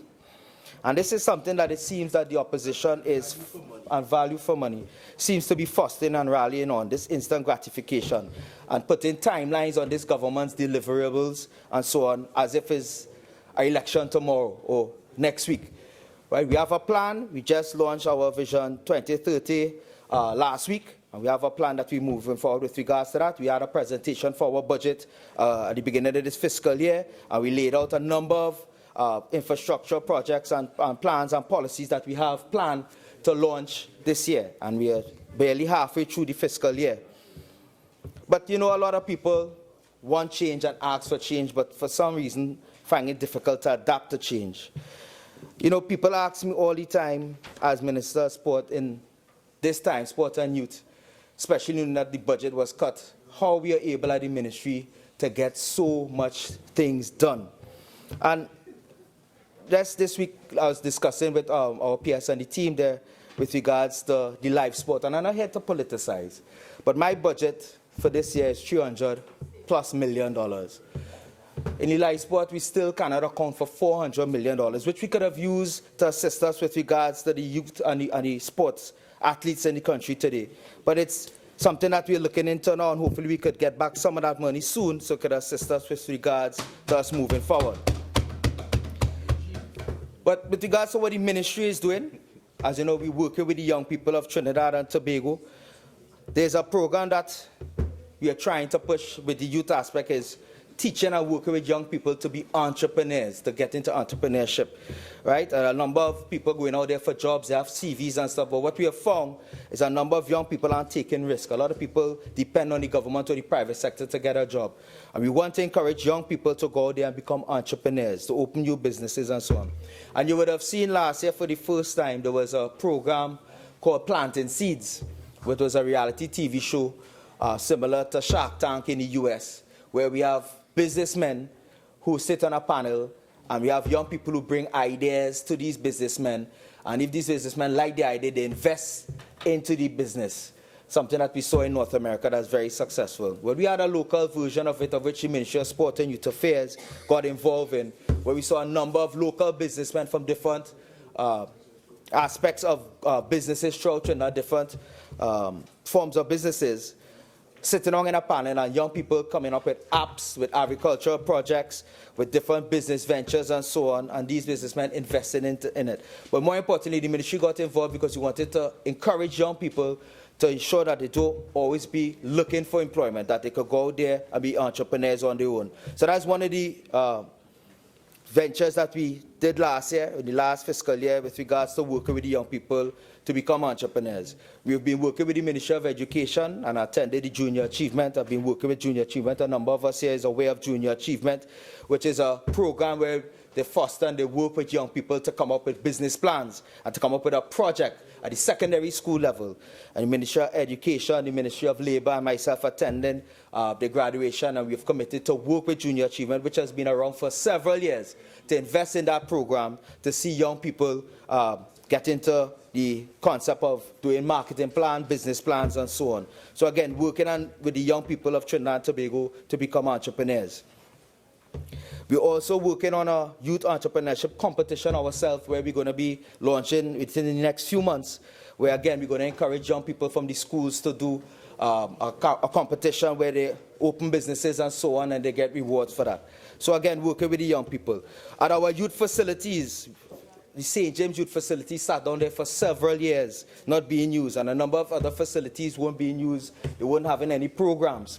And the ministry has started putting programs at these youth facilities. In fact, for the first time, we have teamed up with UTT, where they're actually going to have certification for young people going through programs there, which will assist them with their CVs and their resumes so they could get better jobs and to learn as well entrepreneurship. We've been working with the young people at Presto and Chatham, where, as you know, those are our youth camps. And again, those also will be working with UTT to have proper programs for job training and validation. And what we have been doing as well is working with the after-graduating classes. I attended as Minister of Sport and Youth Affairs the first time one of the graduations. We saw a number of young men who were having issues in the schools and so on, going to this program and going out into the working world now, more equipped, more disciplined. Their parents were pleased, their grandparents were at the graduation, they were very pleased. Some of these gentlemen would not have even been able to graduate from a secondary school. And for the first time, UTT is involved with that program as well.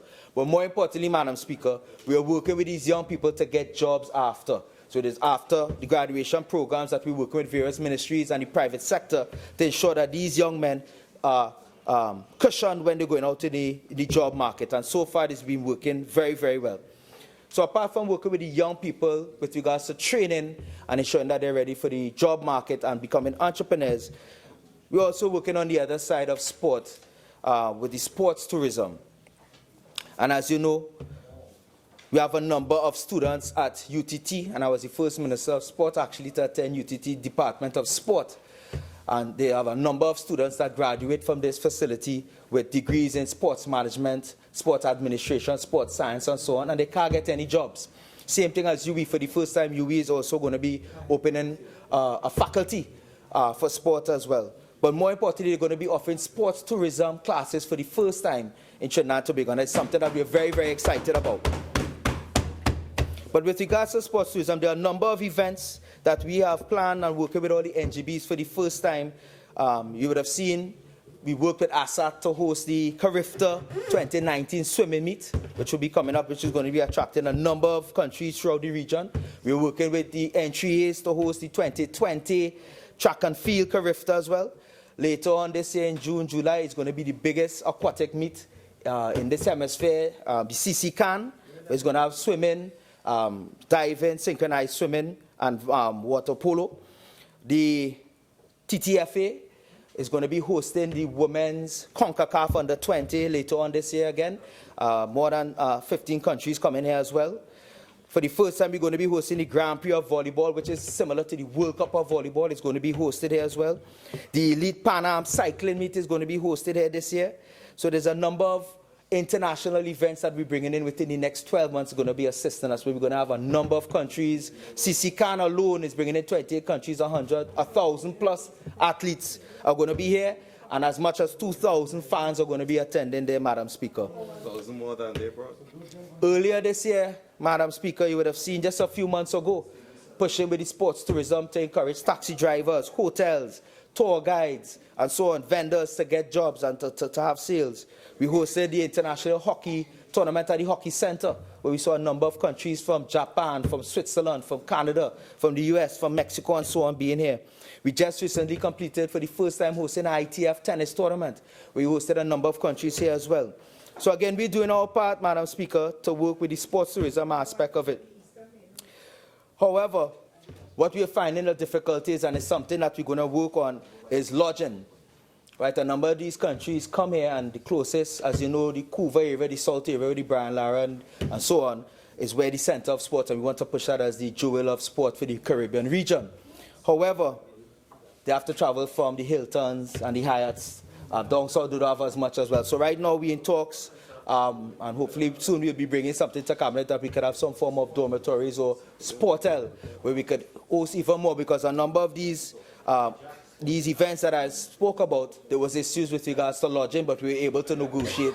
However, we want to be able to host more where we could have dormitories and a sportel type location, and you'll be seeing that soon. But people always ask me how we are able, with a cut budget, to do so much. And I'll tell you, you hear the people on the others, well, I'm going to call it out now because you all laugh at it.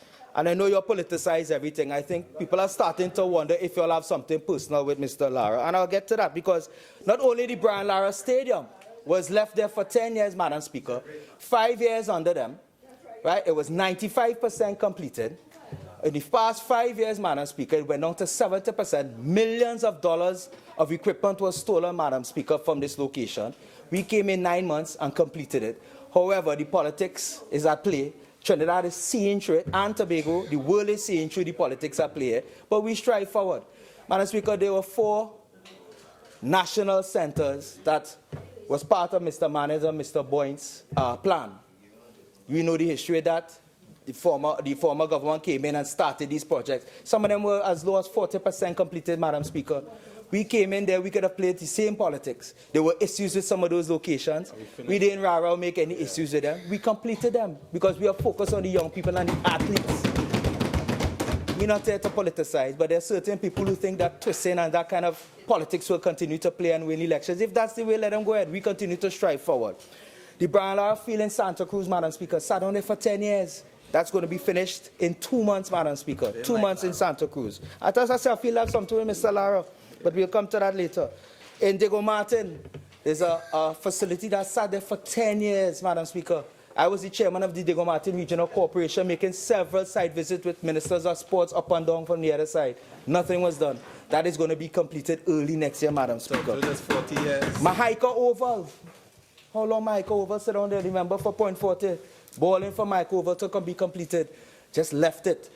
We're going to be completing that. We're going to be taking a note together and complete it soon, Madam Speaker. Moruga, I have a joke. The Cabinet saw it the other day, where the former Ministry of Youth, Child and Gender, you know they changed up all these ministries, had a $20+ million project to do a project in Moruga. When we do this site visit, Madam Speaker, it's a big stadium they wanted to build on a small goal field. 5-a-side, a big stadium to watch a 5-a-side. When we saw the note, when we did the site visit and we measured, we could not believe what they were planning to do on the drawings. We had to change that, and we got it. There's a cabinet note with that, Madam Speaker. We had to change the venue. So there are a number of things, Madam Speaker, that we're doing in terms of construction and sport. The Moruga Stadium, we are now looking, there's a note in front to build a proper place with a proper playing surface there, Madam Speaker. In Lavantil, we're finalizing now to do a pool. In Lavantil for the first time, Madam Speaker. Madam Speaker, my colleague here from La Hoqueta Talparo, we completed a field and a facility, a pavilion in Brazil, and La Hoqueta for him under this period, right? In St. James, as I just walked, the youth facility sat there for how many years? We came in there and completed it. And that's what I'm telling you, people are asking how we able in sport to do so much. And the reason why is there's no mismanagement, Madam Speaker. The money is there and being used for what it's there for. And we continue to do that. And I could speak under my portfolio. You would have heard the member from Oropouche East talk about is either corruption and incompetence. And I could talk on my behalf as Minister of Sport and Youth Affairs. There's no corruption in the Ministry of Sport anymore, thank God. And you're seeing competence with the delivery of these projects that I just mentioned on time with no issues. In less than 90 months, these projects will be completed and have started and be done. So, Madam Speaker, this has been ventilated for a very long time. Since January, we've been speaking on that. In Diego Martin Central, as I'm the MP, there's a number of projects that is creating employment for young people. You remember for St. Anthony's is working with us with a fantastic community center, the Four Roads area, which is going to be completed this year, employing a number of young people. But when it's done, the programs that it's going to have in that community center with job skill training and so on is going to help the young people of Trinidad and Tobago. The senator in charge of agriculture in the Cocorite area, we're now finalizing the launch and the opening of the fishing depot that he just completed in Cocorite, which is a fantastic new jetty that is launched. A number of young people were hired at that facility, so jobs were done there. My colleague for St. Joseph is going to be bringing a note soon to do a health center for the first time in Diamond Vale. We're working closely with him with that. That is going to be started this year as well. And there are a number of other projects in Diego Martin Central that will have in jobs. So when they come here and talk about their unemployment and their jobs, I come here to speak about the positives and what I as Minister of Sport and Youth Affairs is doing, what my colleagues are doing in their various capacities to ensure that there are jobs, that young people have opportunities for work and opportunities to learn. And this government here is about the young people and working to ensure that we do our best with the little that we have to diversify Trinidad and Tobago in a way that we could depend on other things rather than oil and gas. Madam Speaker, I thank you for your time.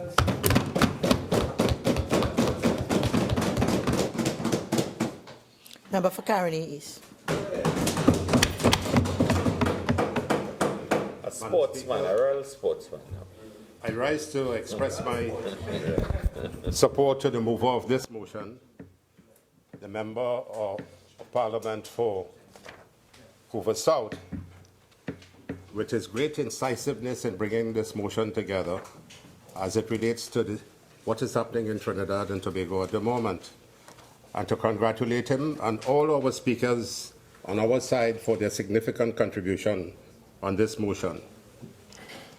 And this motion moves around a number of areas.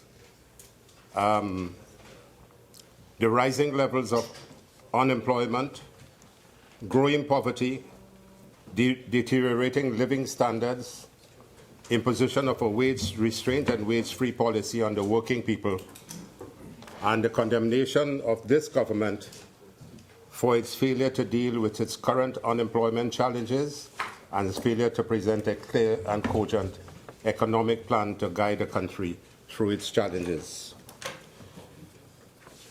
Madam Speaker, the facts are as follows in terms of the job situation. And this, what I'm speaking about now, comes from the Central Bank report. Conditions in the labor market continue to worsen. The Central Bank has said in its latest monetary policy report, the rate of unemployment increased to 4.4% in the second quarter of this year from 3.8% in the first quarter of 2016. That's what the bank said.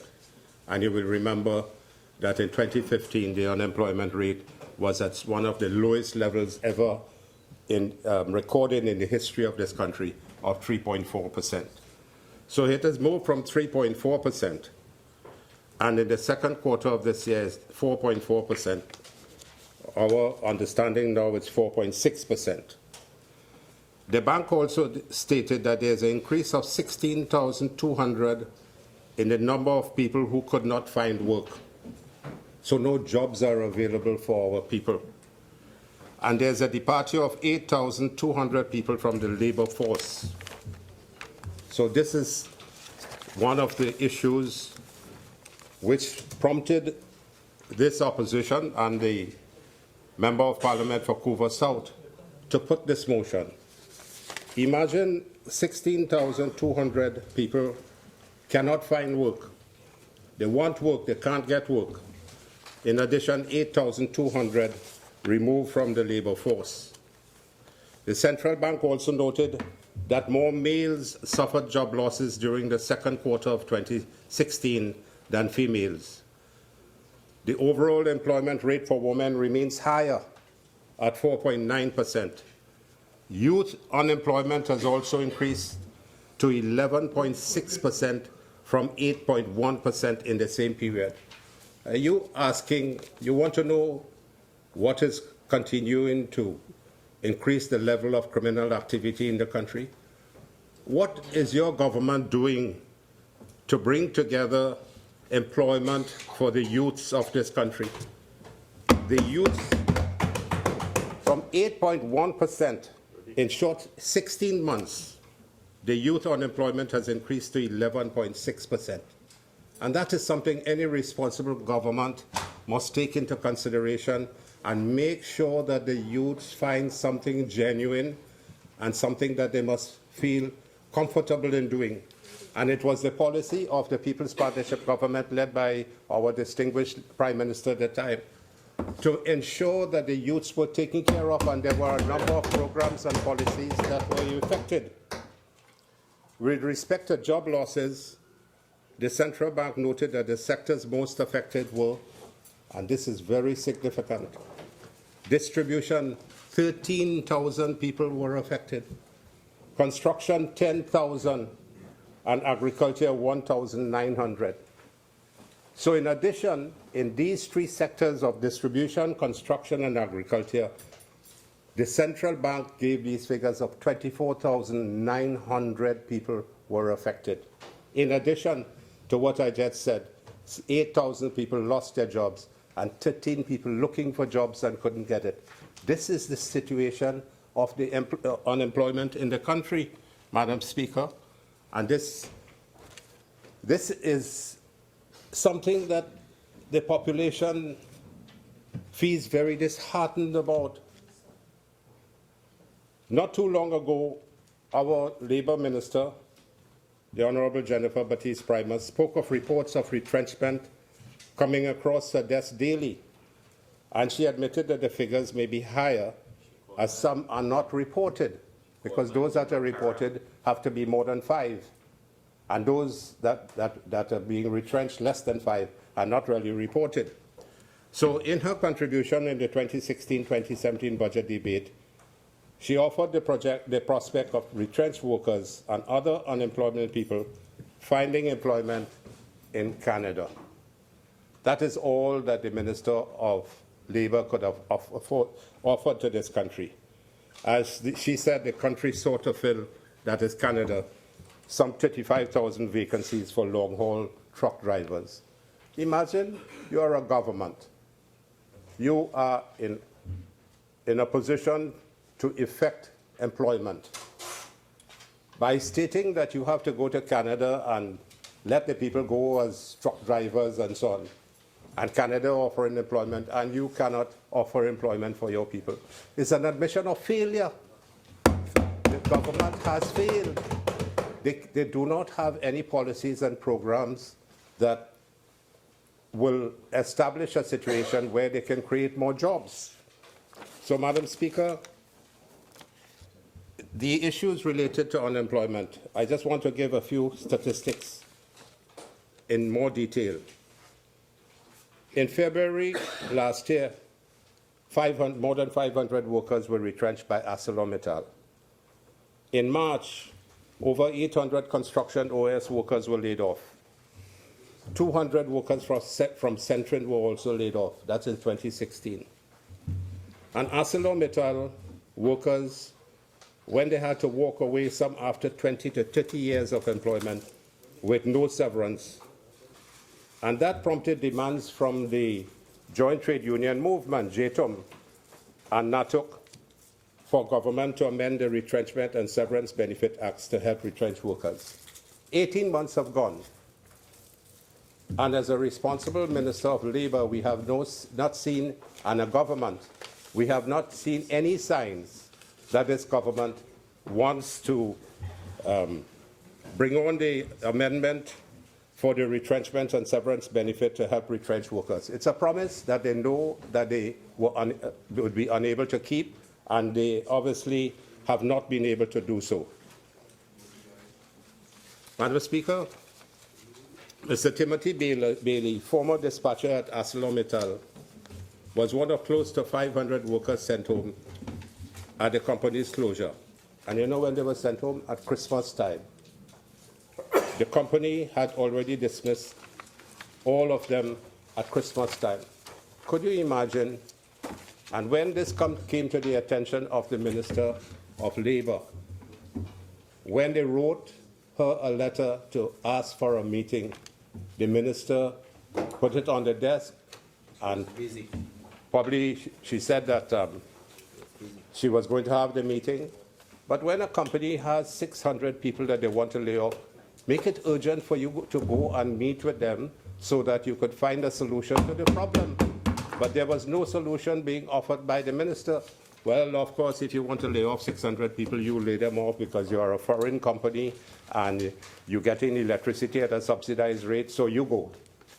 But forgetting, or probably knowing, that nearly 600 workers are on the breadline, you could imagine at Christmas time losing your job. You can't feed your children. You can't buy something at Christmas time for your family. You know how depressing that is? And Mr. Bailey spoke of one former colleague who was murdered that year in a robbery while working as a taxi driver. He went to work as a taxi driver, one of the guys. And another who was going through a divorce. So the emotional and mental impacts of that retrenchment was supposed to be addressed by a 10-point plan set up by the Labour Minister, Mrs. Primus. But where is that 10-point plan? That is talk, no action. And this is symptomatic of the government. Only talk, but no action. And the 10-point plan was to assist retrenched workers, involve training and retraining of workers, setting up a national retrenchment registry. And it was expected to include a marketing plan to solicit new jobs. What has been achieved? Absolutely nothing has been achieved as far as this 10-point plan. And so that incensed the trade union movement. And in an interview, the president of the Federation of Independent Trade Union Fighters, Mr. Joseph Remy, said that the issue of labor in 2016 needed to be put in the context of a promise made by the People's National Movement for the involvement and inclusion of unions in economic decisions. This was a promise made by the People's National Movement in its election pledge. He said, "I am unhappy from where I sit."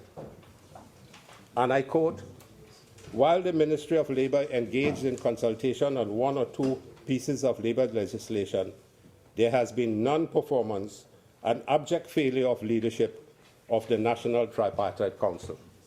You would remember when they began to speak about this after a year had passed, then the Prime Minister hurriedly put together a National Tripartite Council. And now the National Tripartite Advisory Council, which was launched by government in March 2016, has collapsed. It has collapsed altogether. Mr. Remy said that the output of the council has been null. Nothing has happened with the council. And the Prime Minister came with big flair and so on. We're going to have labour and private sector and the government working together. After just a few months, nothing has happened with it. He said that that was a forum where labour could have made a strong contribution to the revitalization of the economy. There is no initiative we see coming forward that could give confidence that the council is doing its work. And he also criticized statements by the Finance Minister, Mr. Imbut, that government planned to offer unions a starting point of 000 for future negotiations, a promise that came to fruition in September when TSTT made the offer to the Communication Workers Union. Remy said that the trade union movement wanted genuine engagement from the government in 2017. They feel betrayed. There is no genuine engagement of the trade union movement. But there are certain trade unions that are quiet now. You're not hearing their voices. Where are those who were marching up and down the country and then picketing before the Honourable Prime Minister's home? Where are they picketing now? Where have they gone? The unemployment situation worsens, Madam Speaker. Contract officers in the public service, approximately 8,000 of them have lost their jobs. Contract officers, their contracts have not been renewed. And the public service recently, you saw the permanent secretary at a joint select committee meeting in Parliament recently held in public, stating that 12,000 vacancies out of approximately 33,000 have not been filled. So no new job creation in the public service. And thousands are losing their jobs in the state enterprises, statutory authorities, all government controlled. And particularly, people are losing their job in the state enterprises where they feel that people inside there are People's Partnership supporters. So they have just thrown them out. And if you go through the state enterprises, you will see the people who have been removed from their jobs. But these people feel so aggrieved, they have taken their matters to the industrial court. And you will see that the industrial court will have judgments on the government. The government may have to pay out millions of dollars for people who have lost their jobs by whether they think it's spite and vindictiveness. So you have UDCOT, NIDCO, NGC, EFCL, NEL, state-owned CNMG, and my colleague spoke about Caroni Green a while ago. Madam Speaker, contractors, large, medium, and small contractors across the country, they are losing their homes, they're losing their equipment. The equipment and the homes and the vehicles are being confiscated by the banks and the mortgage and trust companies. Thousands have lost their jobs. People, the small man, working poor, have lost their jobs. The masons, the carpenters, the plumbers, the tilemen, the road pavers. And in addition to that, about $3 billion owed to these contractors. And the word is that there is a degree of spite and vindictiveness that is pervading that these contractors are not being paid. They feel that the contractors, what is it? Why is it that you're not paying them? And today, the leader of government business indicated that they will try to pay, but the Minister of Finance obviously has not been able to support the thinking of the leader of government business. So we wait to see what is happening. Imagine about $3 billion owed to people. No improvement in infrastructure, no work is being done. And as my colleague indicated, audit upon audit upon audit, millions of dollars being paid in audit with the excuse that we will wait until the audit is completed and nobody is being paid. Audit completed, audit done, not one thing has been found in the audits and nobody being paid. Families are crying, Madam Speaker. They can't send their children to school because they don't have money to even buy food. Fathers send them to school. They can't pay for their medicine. People are dying because of lack of medical care and they're unable to purchase the medicine because the hospital pharmacies and the health centers do not have the medicine. The people are suffering, Madam Speaker. In addition, I'll come to the issue of the hospitals and so on pretty shortly. But in terms of the construction, they have stopped the construction of 78 schools with grass growing around the schools and termites coming in, and government has no desire to continue the construction of these schools, making the excuse all the time that because of the economy worsening, they can't find the money. But yet still every year, under the public sector investment program, they allocate close to $5 to $6 billion for infrastructure development fund for construction. But when you check at the end of the fiscal year, not even $1 billion out of the $6 billion is spent for any infrastructure development program.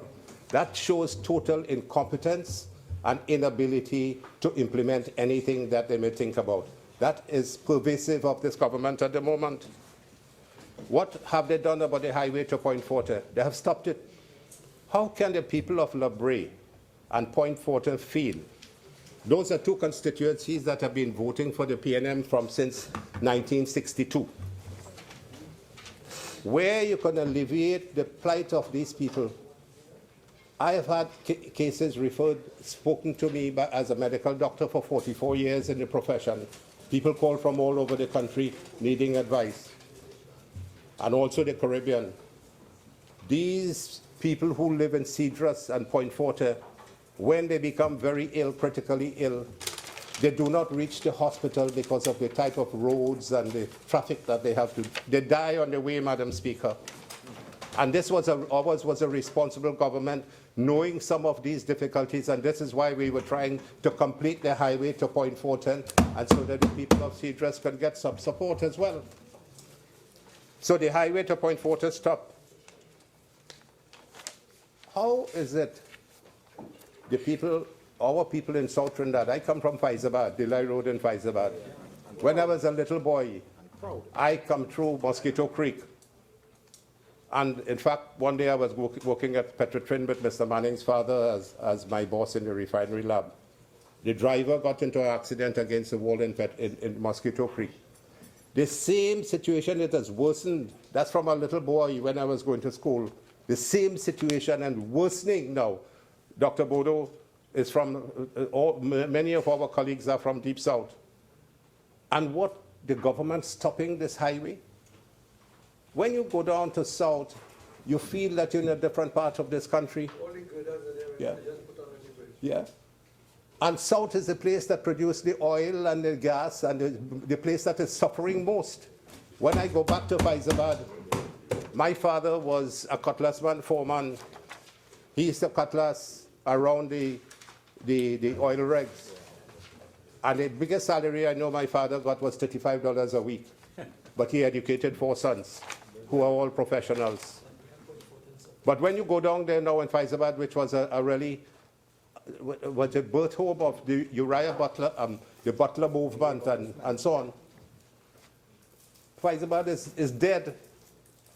And that is where the oil came from. I used to ride a bicycle, go to Forest Reserve, and so on, when I was a young child, to play cricket and so. And you felt that you were living in something that was good. This is what this government has done for not completing the highway. People are continuing to suffer. So one of the most dilapidated roads which the People's Partnership Government was seeking to make good. No longer PNM interested in that. No bridges. What about the proposed highway to Toko? Talk. Anything happening? We hearing anything about this highway to Toko? Not one thing. We had to finish the highway, the highway from Arima to Wallerfield. And we built the bypass road and relieved traffic congestion for almost 1 hour that was piling up on a daily basis. What can they say after 18 months and spending close to $90 billion so far?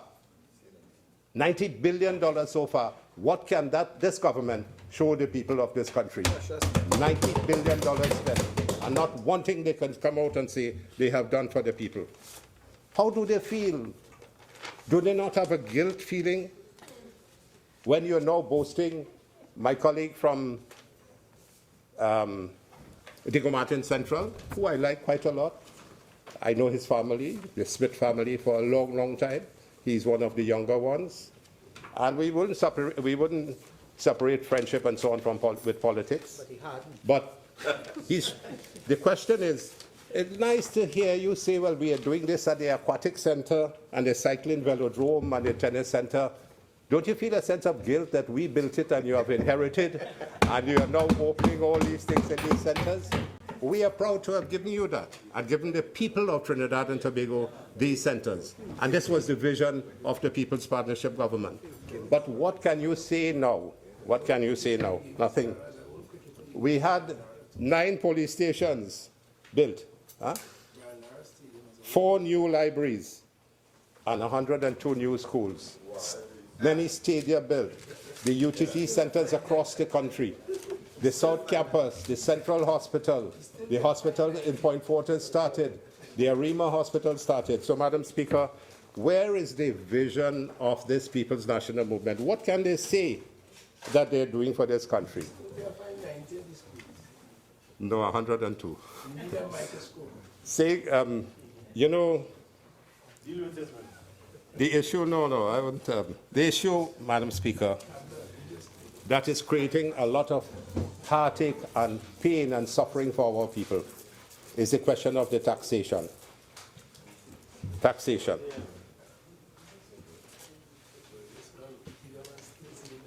The business levy has been increased by 300%. The green fund has been increased by 300%. The corporation tax has increased from 25% to 30% for businesses. Individuals with income above $1 million in taxable earnings, they have moved from 25 to 30%. Gas price has increased 3 times. The input on VAT, over 700 items which were VAT-free, 7,000 items which were VAT-free, have VAT imposed on them now. There's an increase on VAT on books, some VAT on some medicines, and now they're bringing on the property tax. Tax on the online purchases of 7%. So tax everywhere. And I wonder whether I can find the statement by Winston Churchill. He said, and I quote, "I contend that for a nation to try to tax itself into prosperity is like a man standing in a bucket and trying to lift himself up by the handle." This is what this government is engaged in. They believe that taxation and taxation and taxation will bring about some degree of increased economic development. But the Minister of Finance, revenue will bring economic development. But the Minister of Finance, when we told him that if you don't have any economic activity, if you do not have infrastructure development, how are you going to get VAT? We were getting, during our time in 2015, the amount collected by VAT was about $5 billion. In his first budget statement, he said he was going to get about $12 billion. He fell short. It increased by just about $2 billion. So if there is no economic activity, no infrastructure development, no jobs, no activity in the country, how are you going to get the VAT of 12%, of $12 billion? And this brings me, Madam Speaker, to the issues of the economy. I've spoken about the unemployment. I've given some instances of people who are suffering. I want to speak a little bit about the economy. Moody's report recently, the Investor Service,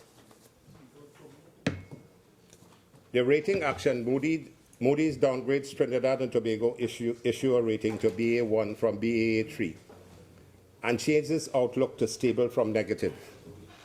When my colleague included the issue of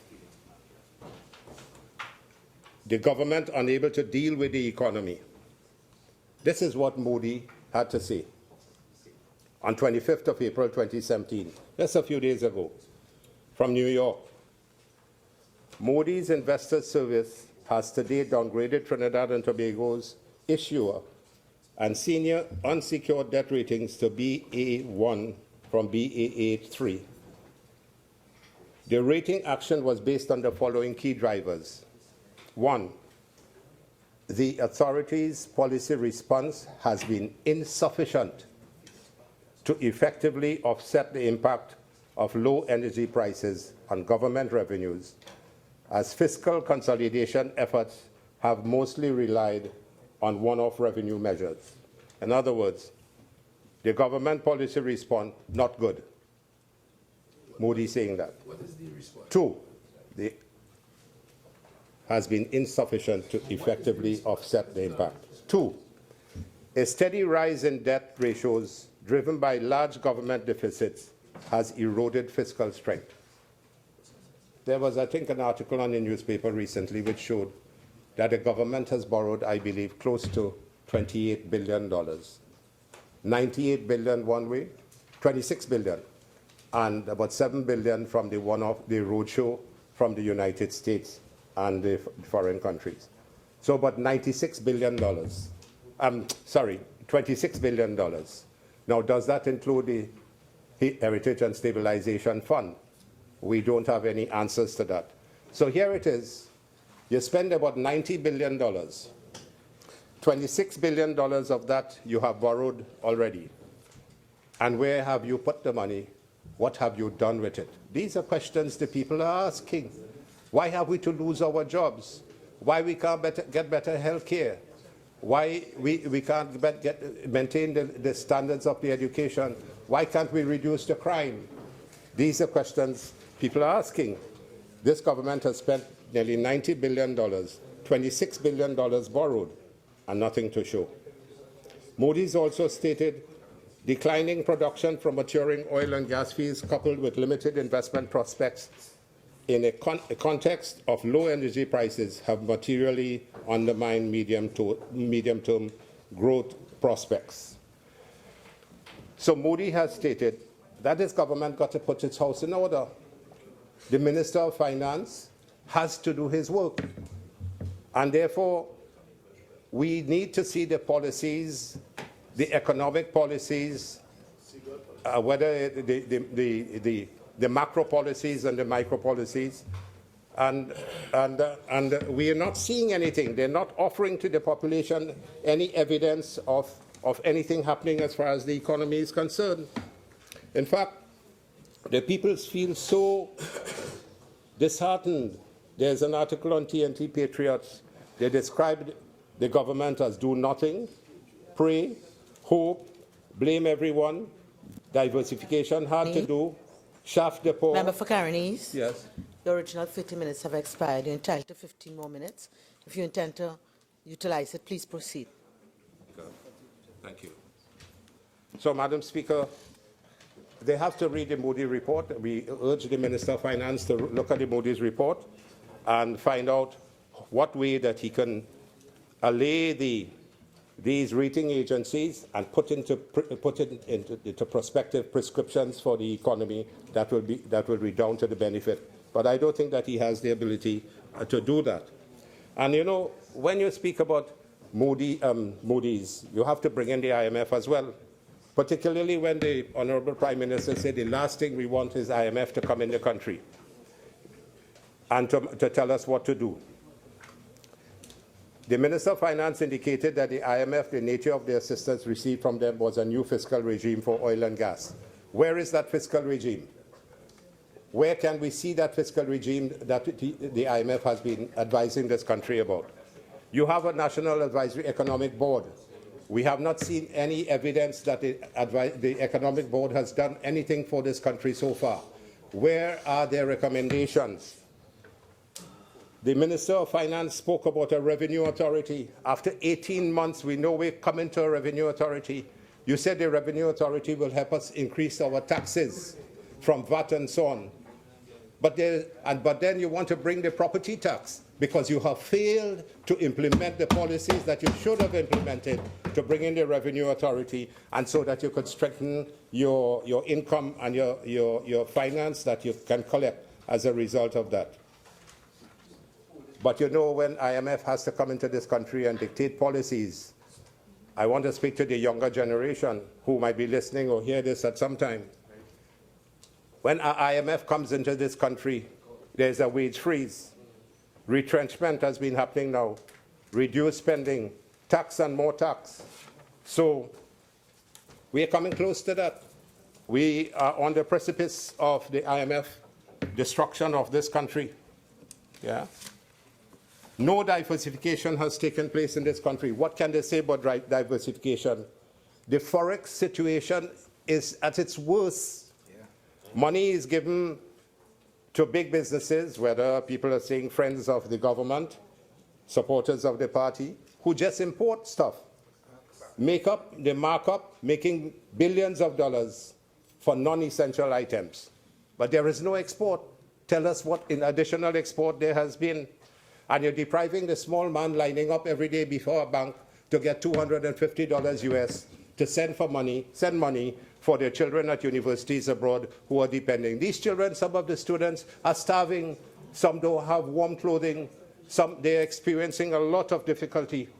And the Prime Minister keep on speaking about an austerity ban, ban your belly, suffer, no new revenue streams. Trinidad bonds slide after Moody's downgrade. So the bonds on the external market sliding. Some of the issues that we have to bear in mind, the medical issues, you know, no pathologist for Tobago. They have 2 pathologists now. Autopsy on a 2-year child who drowned in Tobago. Body remained in a mortuary for 19 days. The family has been traumatized. Last December, there were 8 bodies awaiting autopsies, and Dr. Alexandrov did it because he said of compassion. It is now repeating itself. This is an article from Newsday, April 24th, by Nalini Silal. So while people are starving and can't get drugs, they couldn't get their cancer treatment drugs. Madam Speaker, the people of this country don't know that I'm a pioneer of gynecologic cancer. Since 1988, I have been in this country, being the first non-Canadian to be trained in the program for almost a year. And I have been managing patients from across the Caribbean and Trinidad and Tobago for almost 88 to now 29 years. I trained at Princess Margaret Hospital, Toronto Bayview Regional Centre, Toronto General Hospital, 5 of them. And Madam Speaker, I can talk about cancer because from since 1988, I have been an oncologist in gynecology. I was the first person to have been trained in gynecologic oncology since 1988. 27 of us from the University of Toronto, University of the West Indies, University of Miami, and Belfast University got together 2 weeks ago in Barbados for a meeting to establish a postdoctoral fellowship in gynecologic oncology for gynecologists already graduated for a 2-year fellowship program. I am part of that, Madam Speaker.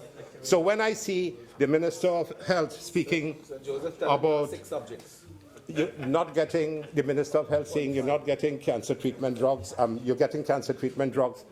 We have reached a stage now where first-line cancer treatment doesn't do anything for the patient anymore. You have to get the ones that have been proven to be efficacious. So do you know how many patients in Trinidad and Tobago, their cancers would have worsened as a result of not having the best chemotherapeutic agents for these? Yeah? If the CT scanners are not working, you cannot get radiotherapy treatment because you have to scan the patient fully, and therefore you have to establish where the lesions are, and therefore you have to treat. But 4 CT scanners going down one time, that is unpalatable. Unpalatable. They stopped the open heart surgery that they used to be doing. So people dying now, more, Minister, take some. The open heart surgery program that you had at St. Clair Medical Center where it was subsidized by the state, I understand it has been stopped. Yes. Well, you will have to clarify that.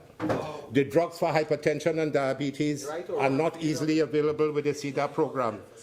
From the National Blood Transfusion Service, 3 patients got HIV. 1 has already died. There are no orthopedic plates and screws for fractures of patients in the hospitals. The healthcare system is in a mess. Minister, I empathize with you. It's a bottomless pit.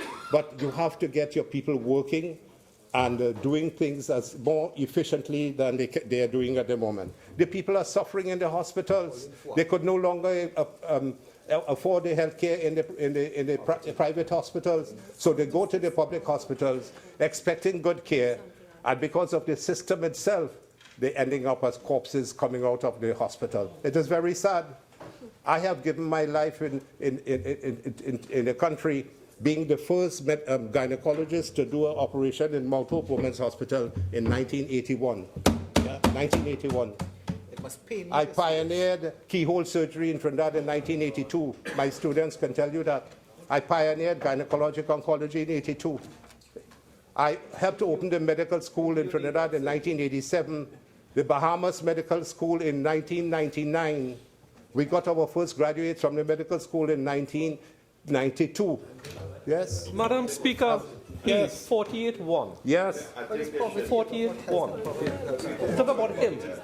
Honourable Member for Caroni East, could you kindly bring in your debate? I understand what you were trying to say, and I think you have made that point. If you can, therefore, move on. Thank you, Madam Speaker.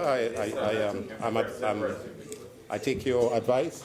The issue now, Madam Speaker, I'm trying to link the health and poverty, the poverty that is existing with the diminishing health return, and patients are experiencing tremendous problem in the health. In fact, as we mentioned that, I want to go with my somebody that I have had a lot of respect for, the Minister of Social Development, the member for Lopino Bonaire West. But when she said that the unemployment is not, what was it? Unemployment not linked to poverty, says this is Monday, March 27th. Poverty is linked to low income and education and not unemployment. The member for Lopino Bonaire West. But, Madam Speaker, unemployment is linked to increase in the number of persons living below poverty line, loss of homes, inability to purchase food, increase in crime and petty crimes and robbery and shoplifting, increase in the number of school dropouts. So I want the Minister to refresh her thinking on this issue. So my colleague spoke at length on a number of areas where I would have probably ventured to speak about the Caroni Green. These people are within my constituency who have lost their jobs. I'm going to a meeting on Monday to hear their concerns. Yes. Workers fear more job cuts. Senior citizens centers face closure. You know, one of our speakers earlier on said, she gave an example of the world situation of closure of companies. So this is why Trinidad, if it is happening in Trinidad, is no big thing. They said, the member said that they have not cut the social programs, but social programs, children are finding difficulty in obtaining support in the Children's Life Fund. The parents of children who have cerebral palsy who were receiving a stipend are not receiving it anymore. There's no easy ability for parents to secure funding for where the children need to have surgery done. And as I mentioned, the Senior Citizens Center face closure.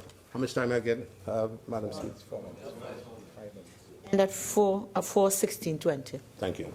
So in conclusion, Madam Speaker, let it be registered today that we in the opposition will not stand by and allow the quality of lives of our citizens and our people, whether senior, young, children, pensioners, elderly, infants, to be eroded or made worse. People say that this government is a clueless and hapless government. This is what is being said outside. So I want to mention, this government's, I thought about this before writing it, incalculable, incomparable, and incorrigible incompetence and incapability have been pervasive and incontrovertible. That is inclusive. This is an incredible feat, Madam Speaker, It's inclusive. accomplished by the Red and Ready government and We Time Now government. That is there. The population feels betrayed, lied to, deceived, and fooled with promises which government knowingly could not have fulfilled. After all, this is not your PNM's country.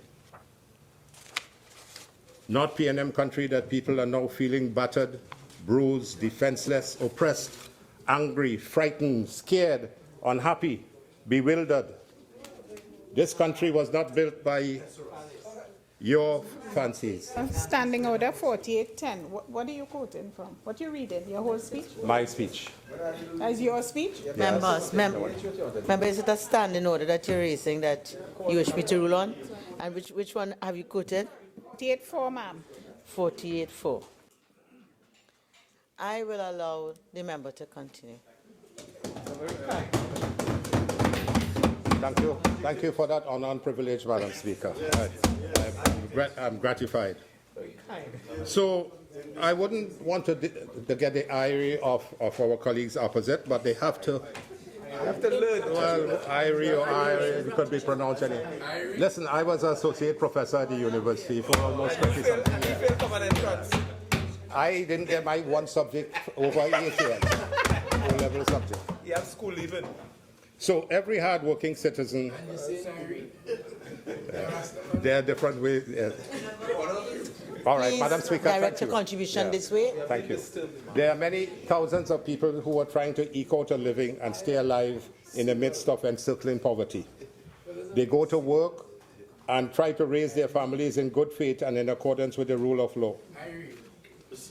This government is failing to listen to the deafening cries for help from citizens becoming more impoverished, poor becoming poorer, thousands out of jobs, trying to eke out a daily existence, thousands being made to live in squalor, hundreds losing their lives. The middle class of this country is being wiped out. The dashing of the dreams and hopes and aspirations of our children by the calamitous and precipitous regression of our education system and health systems, based on the absence of any economic planning and vision and policies. I am to the point. There is no economic planning and vision. You are failing to listen to the wailing cries and agony of our helpless mothers and grandmothers, seeing the blood of their sons and daughters splattered on the streets and in the alleys, the bodies dumped on the roads and forested areas. As I close, Madam Speaker, in the name of conscience and reason and patriotic adherence to our democratic constitution of the rule of government in providing safety, security, good health, education, jobs, a better standard of living, this PNM government stands condemned. Move out and give us a Member for Darryl, O'Meara. Thank you, Madam Speaker, for this opportunity to contribute to this debate on this private motion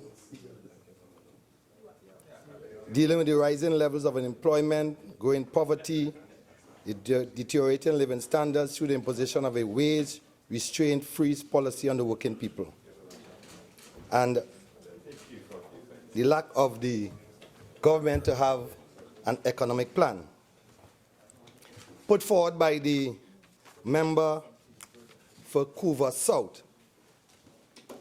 And this motion makes certain assumptions. And there are some major assumption is that government has imposed a wage restraint on the working people. But this government, here since 2015, has stated its position to honor wage negotiations and the wages of workers. Since 2015, public servants, police, defense force, fire service, prison officers, MTS workers, postal workers, T&Tech workers, WASA workers, nurses, swimcall workers, the sanitation areas have all received wages increases, and I could go on and on and on. And back pay, of course, because it is definitely the policy of the government to ensure that certain situations put in place by the previous government, we honor it. So even in light of the fall in oil prices and gas prices, even in light of the restraints, this government has ensured that wages, back pay to the workers of Trinidad and Tobago is paid. When we look at the previous government and this government, we look at two contrasting behavior. On the one hand, you had an irresponsible UNC, and I say UNC, an irresponsible UNC whose motto was spend, spend, spend. and then try to mamagai the population with millions of dollars in ads, your government working for you. On the other hand, since 2015, we have had a responsible government. A government that is putting forward restraint, responsibility, reliability, and right thinking. And that is the PNM government. In the scriptures, the Bible of the Christian faith, there is, it doesn't matter the version, because the beauty of the Christian faith is that the New Testament interprets the Old Testament. So you can go to the Message Bible or the King James Version or whatever Bible, and you can read the different versions to get the kernel of truth in it. But it speaks of a time in Egypt when there was plenty in the land. Plenty in the land. Right? And a young man rose by the name of Joseph, who was able to tell Pharaoh that, look, when you have plenty, you need to save for the rainy day. You don't just spend. And what the previous government lacked was a Joseph. That is what you all lacked. You all lacked somebody to come and tell your government leaders, look, we can't just spend on everything. A rainy day would be coming. And now we are in the rainy season. It is left for the PNM to tell the people, look, we have to have restraint. Look at what is happening internationally. Look at what's happening to Moody's, S&P, etc., in terms of our economy. So we are not spend. I'm sorry that my colleague from Oropouche East isn't here. So I'll wait until you return to deal with a matter to the much of you that's stomping out me being fired. Yeah? Oh yes. So I'm awaiting his return, so we could know about who get fired from what. Right? No, but I have time, because Oropouche East spoke about government cuts, and yes, from the beginning, our political leader and Prime Minister said this government is going to cut. And the first thing he cut was the number of ministries. From 33, I believe it was, down to 23.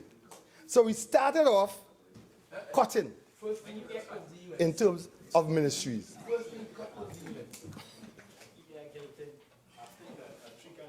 So we cut. We reduced the amount of government ministries, we reduced the amount of ministers, we reduced the amount of PSs all over. Because this government was not about siphoning from places like Ancil. I'll come to you and Wassa. Sorry. Your contribution. Now, members, I know it's close to the suspension, and people may be getting a bit unsettled, but I'll ask you to maintain your composure for a few more minutes. Please continue, member for Derby Umero. Thank you, Madam Speaker. Yes, because part of the contributions spoke about certain aspects that I want to deal in terms of water. Yes, those are water. Yes, yes. In terms of the whole beaten wastewater, who they spend government, try to sell to foreign governments the fact that we were going to carry water from Beetham to Labrie. Oh yes, from Beetham to Labrie. That was the gist, right? Yes, you're shocked to know that we were planning to carry water from Beetham to Labrie. Beetham to Point Lisas to San Fernando, and you spend millions of dollars. Why? Because if you know that is the plan, then you can purchase land along the route that all these pipelines supposed to go, and so forth, because the whole attitude of the was spend, deal inside, deal outside, as the case may be. So we took money from NGC. The area that we should have, that was a cash cow. We all know what cash cows. The PNM gave you NGC as a cash cow. And within 5 years, you turned it from the, I'll go back to the book in the Bible again, Genesis, a fat cow, eating nice grass and so forth, to a lean, maga cow in 5 years. That is the legacy of the People's Partnership. That is the legacy of the People's Partnership.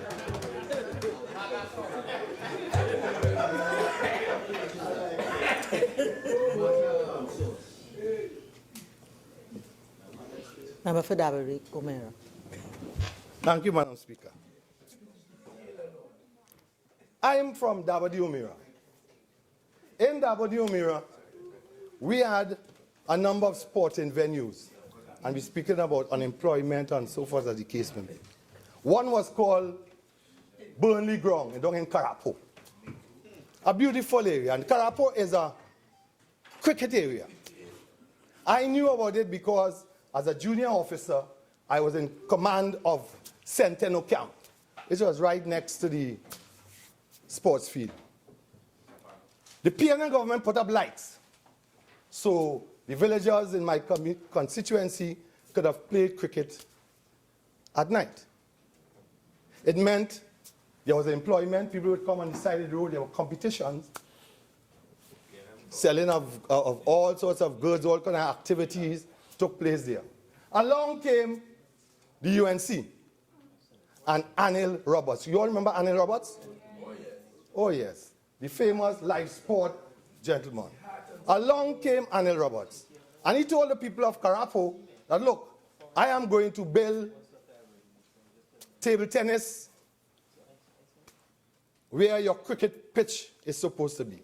I'm going to bring you into the modern world with table tennis and basketball courts, etc., etc.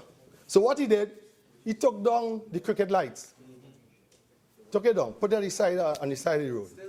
Still there up to today. No cricket in the night. No revenue. No unemployment. Because he demitted office.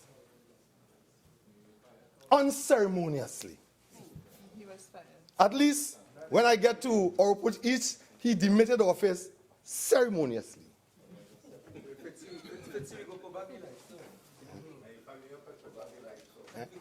So, the other area in Darryl is a place called India Ground, right in Malabar, the heart of Malabar.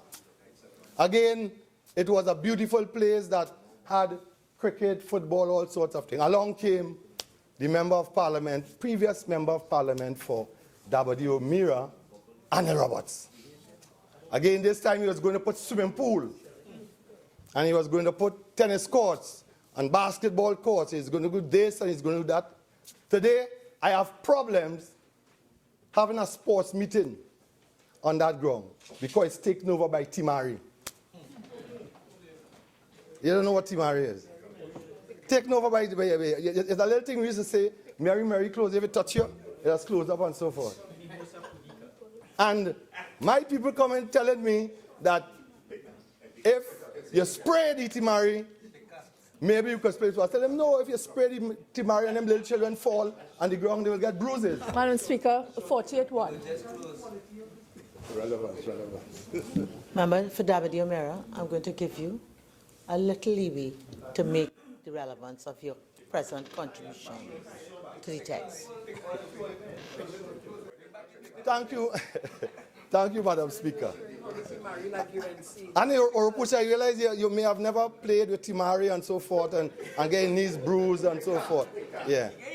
But India Ground was where there was, you see, in the communities where I grew up in, when you have a cricket game or sporting, when you have a cricket game or sporting activity in an area, that is when the entrepreneurs come out.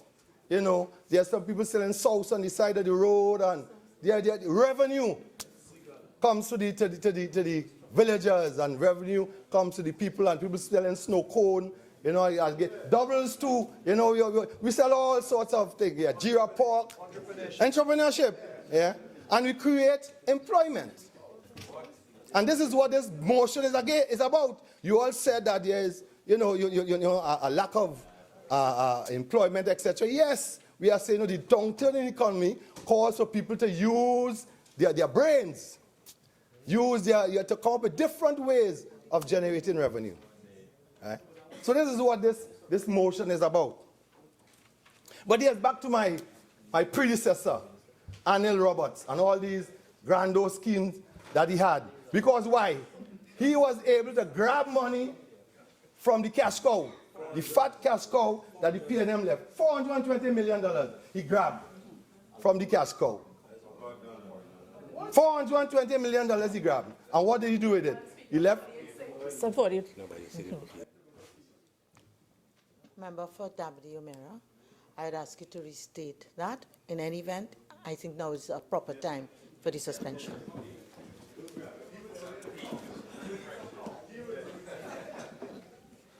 This House now stands suspended.